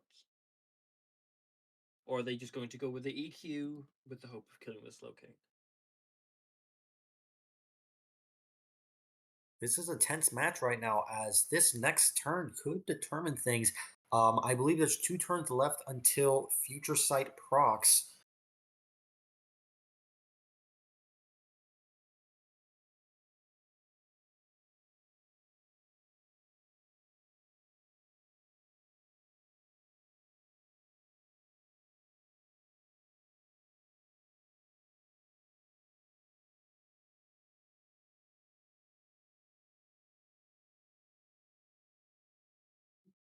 And so we wait with bated breath to see how things are working out here. And This the is Lando comes there we go. in, We get and the confirmation. defog. Landorus going for defog actually. Rocks are gone. Certainly a bold choice. I'm almost certain, thanks to the mixture of rocks and defog, things might be this is going to be interesting. I don't believe Steph's Lando is running knockoff. I think that's probably something it's not running, because personally I would have pressed that. Oh, there we go. There we go. Stealth Rocks is once again back up. Future Sight not quite enough to KO. Landorus, if it is Scarfed, it doesn't matter because it just used Stealth Rock. That Landorus is heavily threatened out. And it cannot U-turn either because that Curum will be faster. And I don't quite think Urshifu Rapid Strike is safe either. We saw earlier it has Earth Power, but the question is this a special attacking or a physical attacking set? Because if it's special, Freeze Dry is very much a factor. In comes Galarian and the Slowking Roost. in. Good choice. Good choice. You knew that the Lando was forced out, so you went with getting the Curum some health back in, taking the Future Sight and not really caring in the process. Curum goes for sub. What can Slowking do about that? Not much. Going for a Future Sight, actually. Not a bad choice. That might break the substitute in a couple turns, but that Curum is going to have a couple turns where it can just do it once. And the Roost goes back up. There we go. Sludge Bomb is actually going to immediately remove the substitute, too. That's pretty important, as if you can't immediately KO the substitute, that's just allowing for further setup. In comes Substitute once again, desperately trying to keep this thing alive. Substitute has faded away once more, and a critical hit is enough to KO. Crit. That is quite huge. That Curum is gone. That was. I think they fumbled that a bit. That's quite unfortunate. They had a really good thing going with that Curum there. It's quite sad to see. They really got some momentum going there, and that was just wrecked by 2 bad decisions. Ooh, this is going to be interesting. Porygon Z has come back out to play. We still don't know what this thing's doing. The only thing this has done is come in and switch out. Oh, is that the C conversion? Sure is. It's electric type now. It's toxic though. Can't stay in forever.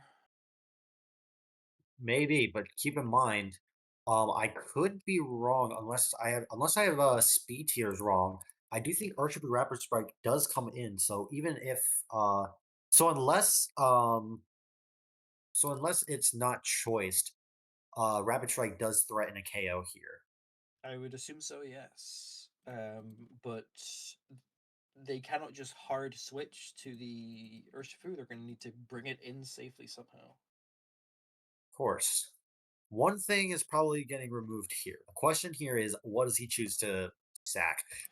Porygon Z going for Thunderbolt, not quite enough to KO.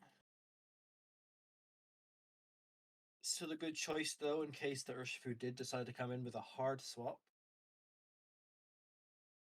I would imagine it sounds silly.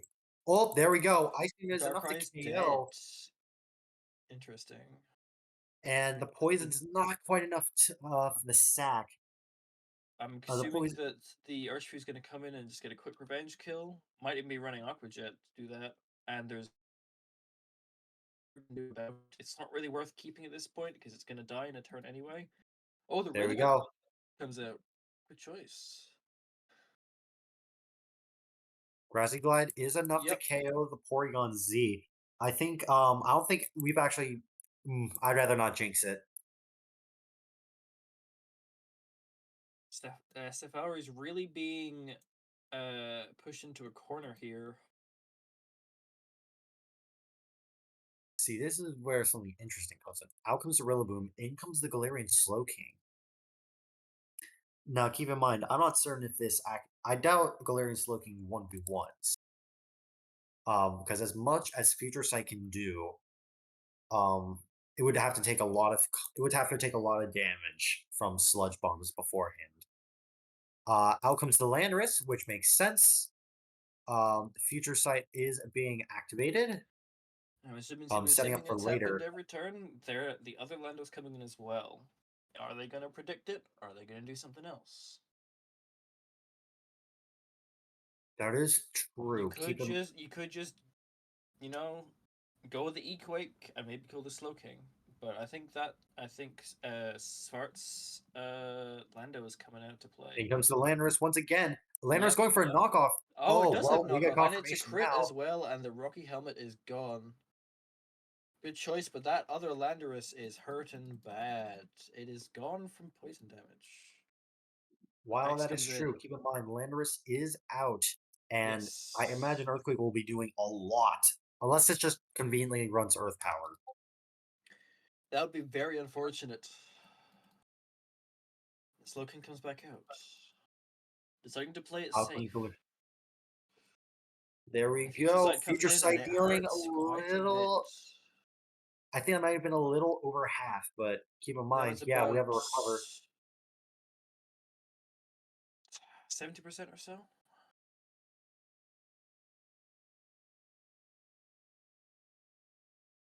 I think the Slowking might just be. Yep, okay. Another Future Sight coming in. Burning through those recovers one by one. All right, Future Sight has come out. Ooh, he's trying to go for Sludge Bombs, potentially trying to proc maybe enough to KO. Now the question is, there might be an optimal play here that can be done. However, is it possible that Spark sees it? He might have seen it actually. He's going for chilly reception here. I imagine what's going to happen here is let's see if I predict it. He's actually going to Landorus. There we go. Future Sight hasn't been procced. And it looks like next turn, the Landorus, Earthquake, and Future Sight, I believe, are coming on the same turn. Yep, I think that's quite it. the opposite. In fact, Future Sight is just gone, and Yep. Earthquake that does it. Svart has beaten Steph Valry. And that was a very good fight. And once again, I don't know who belongs to what team, so I don't know what team to congratulate. I want to get. I'll get confirmation here now. It looks The like French victory. That might be another win Steph for Valry PixelmonFR. representing PokeCafe. Yeah, it's another win for PokemonFR. PixelmonFR, my bad. They are doing very well. I believe that's 2 victories in a row. Yeah, last battle of the day. And so we get confirmation, folks. Those of you currently tuned in the stream, this will be the last battle, and potentially the finish line for pardon me for the brain fart, potentially the finish line for PokeCafe as we move on to the final match between these two teams. Keep in mind, even if PokeCafe loses this fight as well, they are not necessarily out. The group stages have there are multiple group stages. And there's many matches to be fought and many potential points to be gotten. So just because a team is not necessarily performing brilliantly in this first part of the group stage does not mean they're out of the World Cup as a whole. This is still early stages within the World Cup. Judging by how things are looking right now, I do believe Machola will be representing. I think Machola will be representing Brain Fart. Sorry, Machola will be representing PixelmonFR here. I could be wrong though.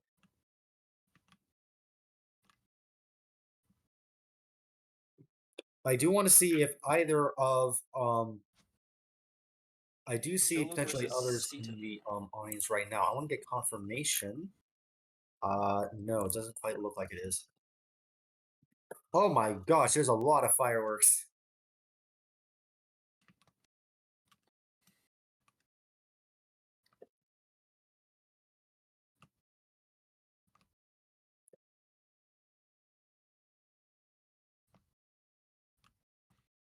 Of course, I do want to say, as we are waiting for this battle to begin, if it's all right with you, Lanky, I would like to get one final interview with you.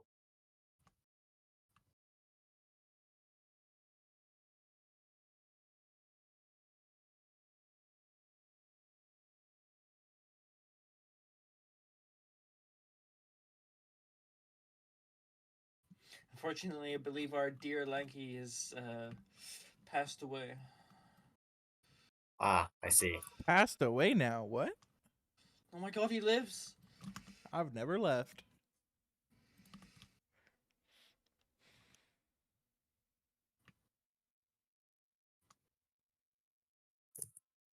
Of course, apologies for the brain fart here.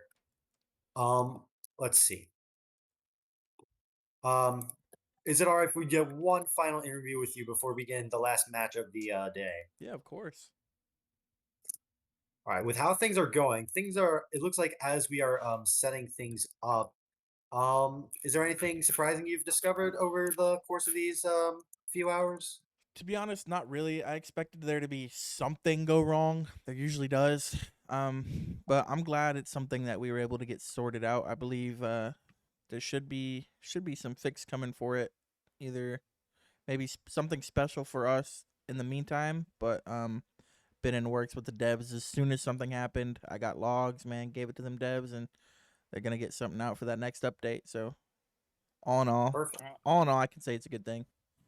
Also, I've got to ask. I know that this second iteration of the World Cup has been in prep for quite a long time. How does it feel to finally get it up and going fully? You know, a little nerve wracking, that's for sure. But I think we did a pretty good job so far.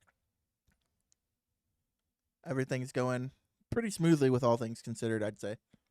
And I must ask, especially now that I have a live stream as my witness, Oh no. the grand finals post match, are we going to have the 6v6 Snorlex metronome fight like last year?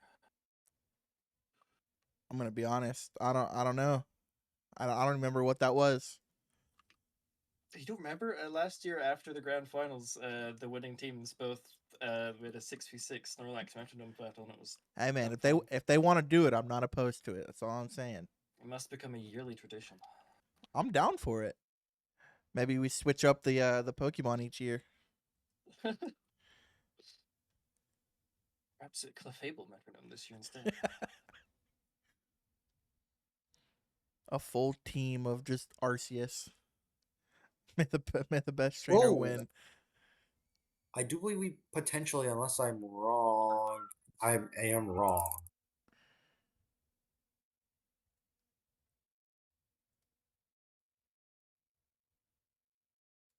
And so the many horns are echoing.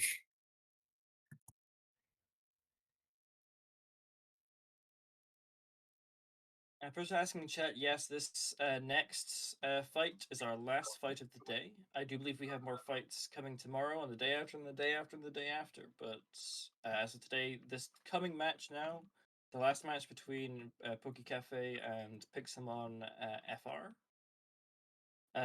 is our last one for the day.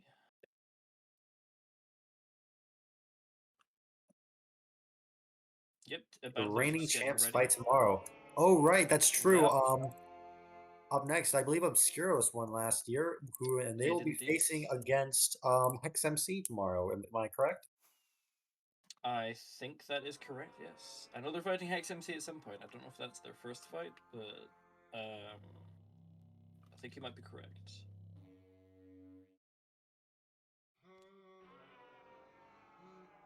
Looks like we got a good amount of spectators in here. 20 people online with us.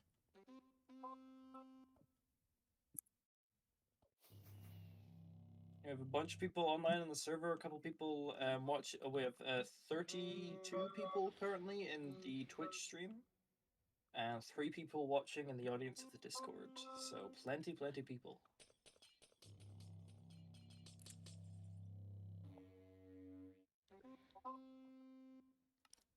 Oh, there we go. Well, We're the score getting for this group so far. So far it's PokeCafe versus PixelmonFR. PixelmonFR have won both of their matches so far against PokeCafe. This is their third and final match against PokeCafe. We will see how it goes. If they can go 3 for 3, or if PokeCafe is going to be able to at least strike back a little bit and get 1 point.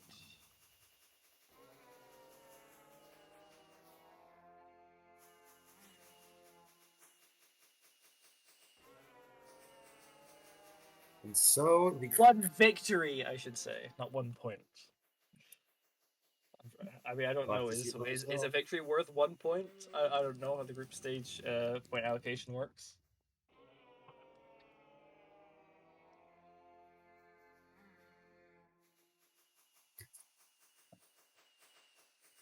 Of course, keep in mind I will say for those of you there is watching one at more home, battle. The Kiru, there is one more battle today, and the battlers are just getting ready now. They should be ready any moment now. I will say for those of you who are currently in the Twitch stream right now, at any moment you can feel free to enter the Pixelmon World Cup site to check on the current standings for some of your favorite teams.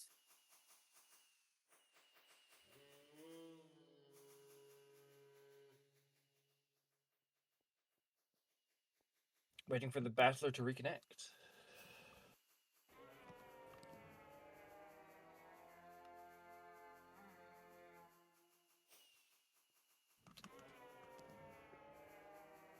Ooh. Now this is interesting. We might potentially get a little bit of insight into the team here with Celesteela here. Does that belong to Cetum or Micholo? I Just believe someone's that is random Machola Celesteela. Celesteela here, which It is sure is. now this is the question. Now this is interesting as Celesteela does have a lot of sets that can be used. I'm We've gonna read seen its things like need pin. Power Meteor Beam. We've seen bulky sets that mainly rely on Leech Seed. It's a very versatile Pokemon. And it is one of those Pokemon that, depending on what it's running, you have to approach it differently. Which sometimes means if you don't know what it is doing yet, and you pick wrong, you could potentially immediately be in the back foot.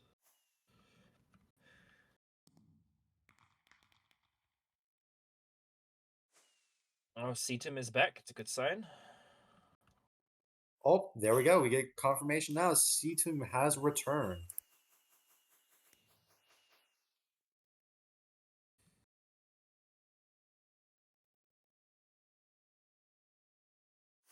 Micholo is currently bugged though, so Nice. he's probably gonna have to restart.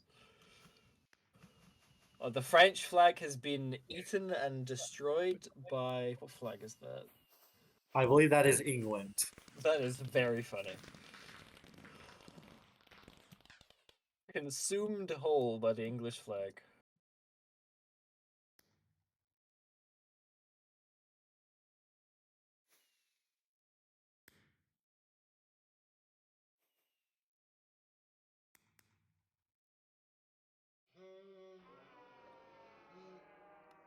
You know, I think some players are missing the preface of the name Pixelmon World Cup. Pixelmon World Cup, yep. This isn't VGC. This isn't Showdown.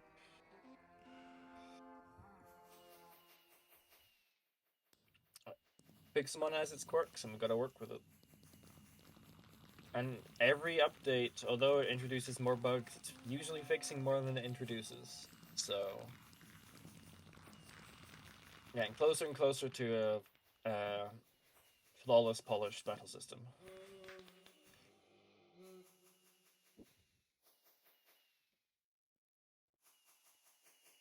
The French flag has reclaimed its position. I believe it's now a constant scrap between the French flag and English flag. Oh, the match Here is we go. starting. We get confirmation, folks. Macholo and Seedum are battling now.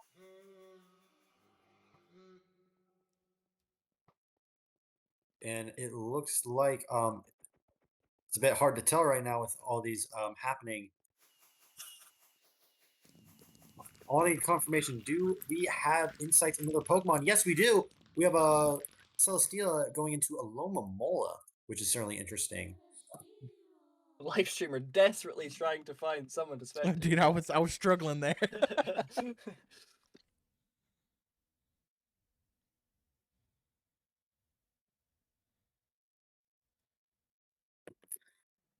Now, Celesteela this is going to be immediately leading with interesting. a leech Macholo, of seed. course, representing PokeCafe. Does Macholo have what it takes to take it from Seatomb and ensure themselves?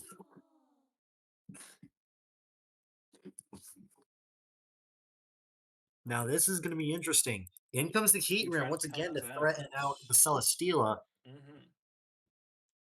Things are looking. I believe this is who am I with? Yes, this is Macholo. Things are at quite the disadvantage for Macholo right now, as damage has been established.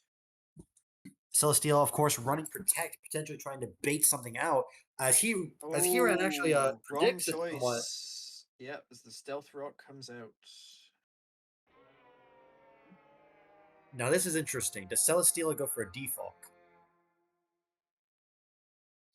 I would not defog in the face of Stealth Rock Scissor when they can just hit it again. Magma Storming the Clodsire, but it misses.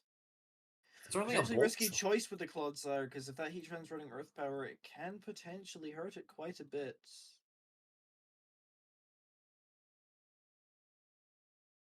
That certainly is the case. However, Especially what is the seeing as most Clodsires are built physically defensive. So we'll have to see.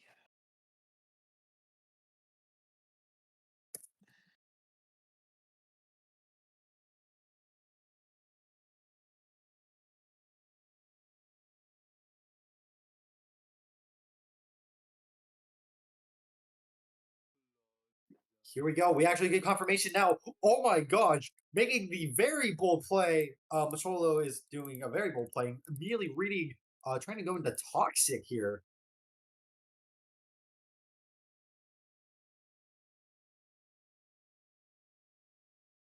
Reading the Heatran switch, presuming, I assumed there that Heatran would probably take a lot of damage from an Earthquake from the Clodsire, whereas the Clodsire doesn't necessarily guarantee get kills. Oh, the Celesteela comes back in, taking a bit of damage from Stealth Rock. Triple Axle misses though. Things are looking increasingly worse for this Mega Lopunny here. Keep in mind, Lopunny does not run healing moves. I want to get confirmation. There we go. Leech Seed has been planted once again. Although I doubt it matters much thanks to Regenerator. Celesteela running Flamethrower, a very bold choice. As Flip Turn comes out once again. I'm not sure what they're intending. They're either trying to proc a burn, or I don't know. Celesteela protecting. Yep, scouting out the Magma Storm. Now, see, this is dangerous because on the one hand, Clodsire comes in once again, missing Magma Storm. Oh my goodness! Currently, it's just a fight between Heatran and Alomomola, and Clodsire and Celesteela. It's just a back and forth. However, do keep in mind that although Alomomola has Regenerator, oh, there we go. Clodsire setting up Stealth Rocks though. Any kind of damage on Heatran has the potential to be permanent. I didn't see what that. Oh my goodness. Oh, that Oh was my goodness, that is crippling for that Clodsire. That is going to really, really struggle now.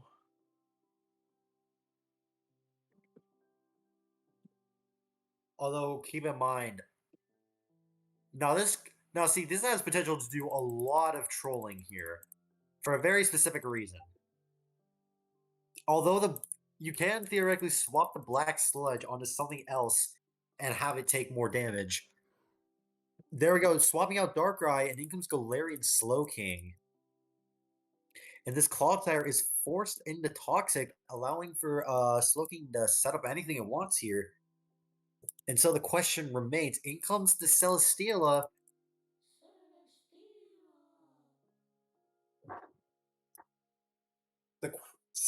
And so we have a dilemma on our hands. Chili's reception, setting up Snow here is certainly important. Now, what does Celesteela swap into here? It reminds me, Seasim is PixelmonFR, right? Yes, Macholo representing PixelmonFR here.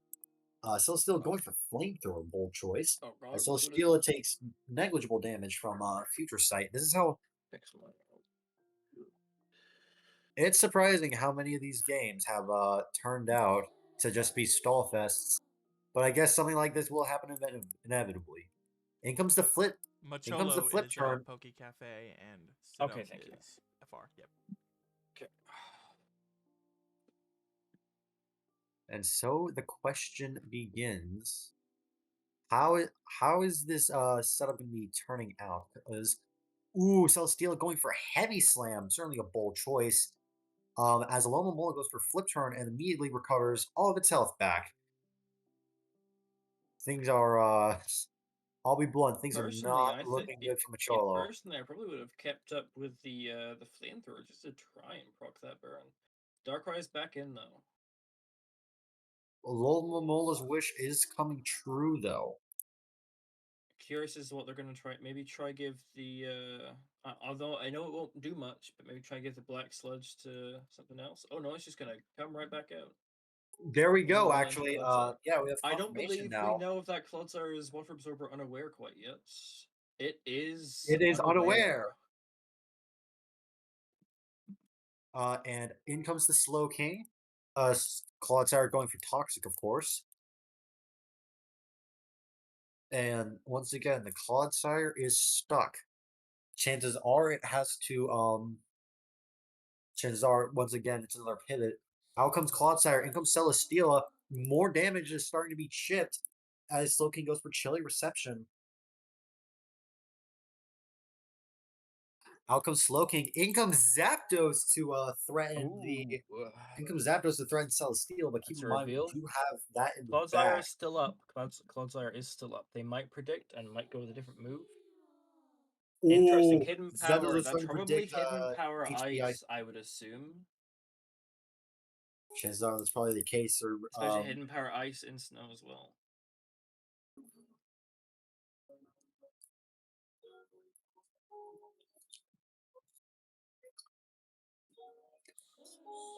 although keep in mind, I do believe Clodsire's special defense is fairly high. In comes the Curum though. Actually And making the Volt very switches wise out. choice to pivot.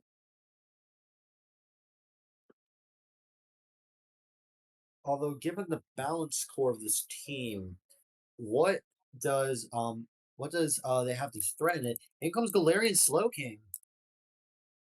However, if substitute is set up here, Toxic's not going to do anything.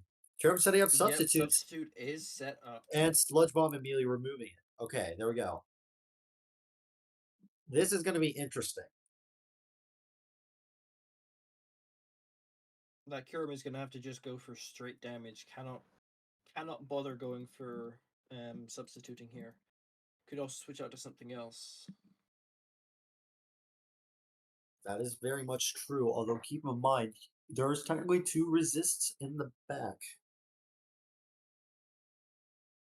Really feels like But Machilla's on the back foot here. Barely getting any time to really make a dent in anything. that is very much true. The chances are this is a 3 for 3 in regards for something like Pixelmon France. Well, you never know. Machilla might bring it back. We'll have to see for ourselves whether or not that actually holds water.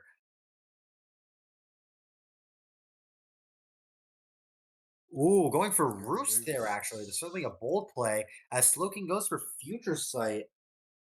Snow is down. Although I don't know how much it matters. Earth Power doing 40%. Sludge Bomb, well, probably not doing as much. However, I do imagine Future Sight once again. There we go. Going into Clodsire as Slowking goes for Chilly Reception. Honestly, a very good read on Pixelmon France's part. I do believe that has the future sight come down? Or has that come down this coming turn? I believe. Yes, it is. And Yep, Future and Sight that is enough to remove Clodsire the is Claw. yep. Mm-hmm.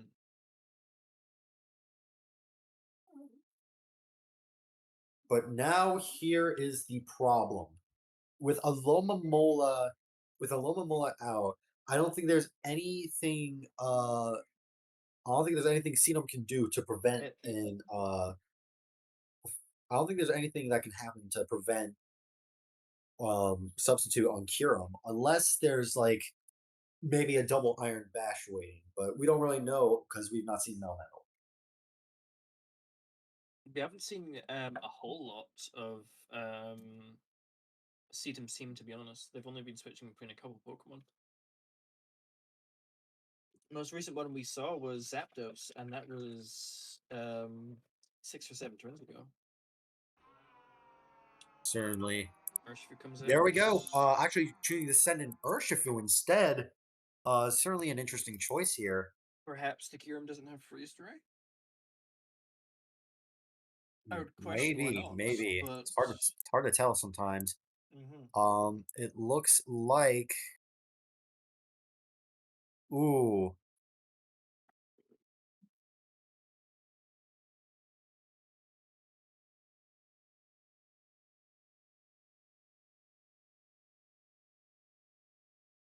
And so the question, and here we go. What is going to happen in this situation? As while Urshifu probably does threaten with close combat, keep in mind Alomomola can regenerator it off. Mm-hmm.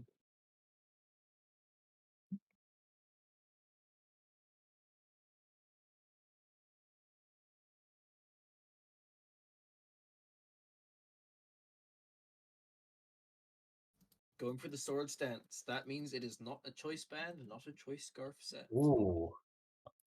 Now this is interesting. What does this Urshifu have though? Protective pads, potentially. Life orb. Heavy duty Certainly, boots. the item I've no doubt is pads. Oh, it's not heavy duty. It's not heavy duty boots because it took rock damage. Here's the more important question. Obviously, the item's good, but what does this Urshifu have in terms of coverage? In comes the Galarian Slowking, going for Trailblaze, actually. Now, this is going to be now +1 speed, +2 attack. This thing has officially become a threat. Of course, that now it does might as well mean be a that... choice scarf. Yep. Of course, with Sword Stance, that means you need to drop an offensive move, which means you don't necessarily get as much coverage as you would like. Surging Strikes is likely, and Close Combat is likely. And now we know Trailblaze is there as well. We likely know everything that it can do coverage-wise. There's a lot that doesn't cover. Now, this is going to be the dilemma at hand. I don't know what what member of his team has anything that can safely handle both. As Water and Fighting is surprisingly good coverage for each other. Slowking comes out. It comes the Alomomola. I was gonna say, and at +2, Trailblaze hurts quite a bit as well. That very much is the case. I imagine I doubt Trailblaze KOs, but I'm almost certain something like Close Combat might. There we go. Seedom actually. Ooh, Seedom making an interesting choice to actually Oh, forfeit. Seedom left. We might have a Seedom left. Oh crash. my. We might have a crash.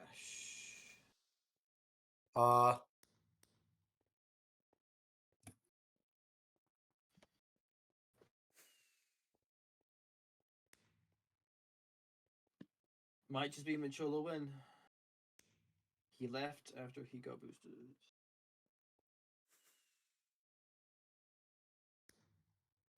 And keep in mind that is a 5-0. The question is if Seedom crashed, or did he forfeit? Because if he crashed, things might turn out differently. I assume we're getting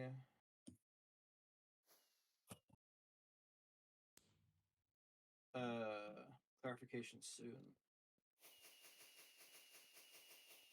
I will say on the bright side, with that 5-0, PokeCafe does have enough points. Yeah, if that was a forfeit and will be treated as such, then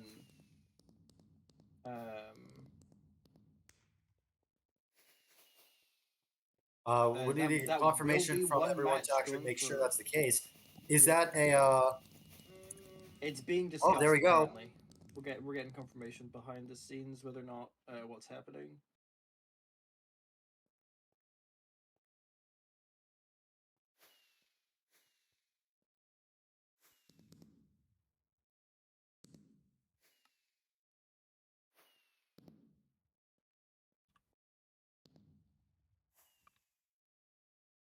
Svart is apparently on his team and is claiming that he left willingly, on purpose, which would be a forfeit.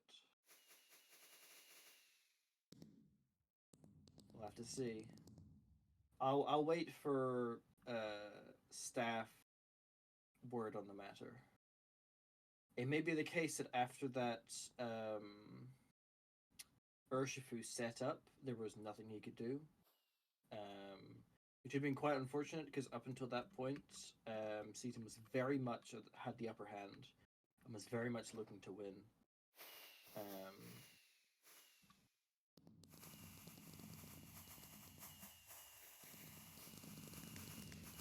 But if he really did quit like that, then that's quite unfortunate. However, if he did, then that means the point will go to PokeCafe, and they will get that victory. Which means they will not walk away from this group stage, this first part of the group stage, with nothing.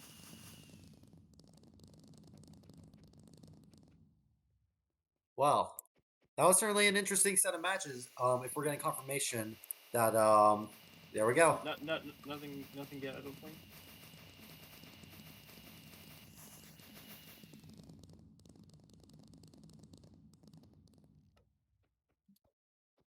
Well, Only thing that we've heard is Miss Galifion saying 5-0 in chat. Only thing we've heard so far is from Svart, who's apparently on his on Seatum's team, saying that he left willingly. Miss Galifion saying 5-0, congrats, Urshifu is too strong. That might be confirmation.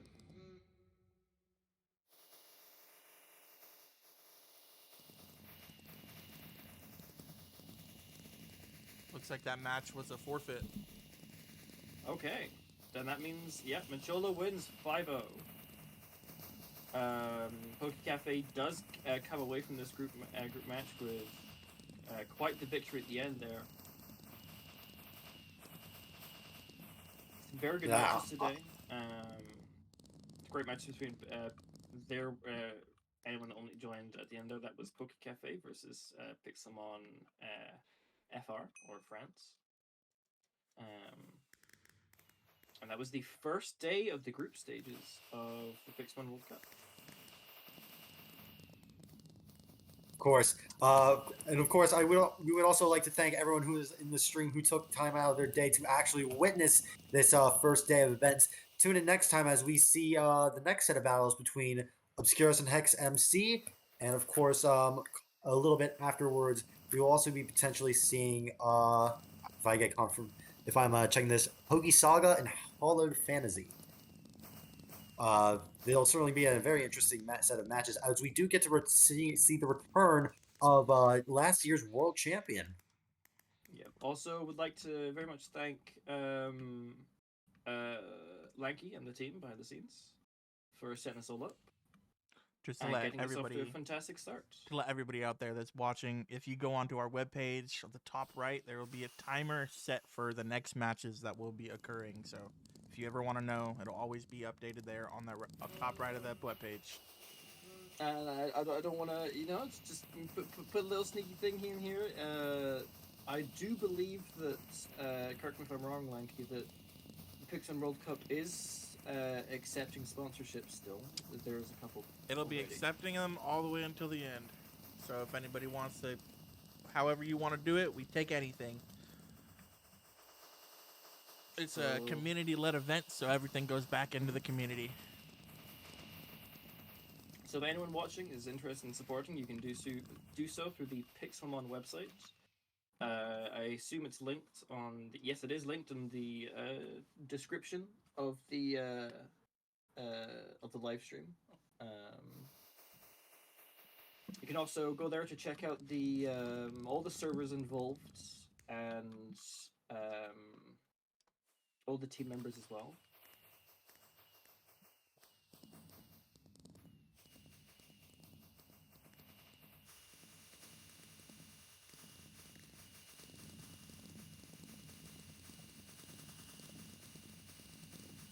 Well, with that being said, everybody watching, thanks for stopping by, and we'll see you guys at the next stream.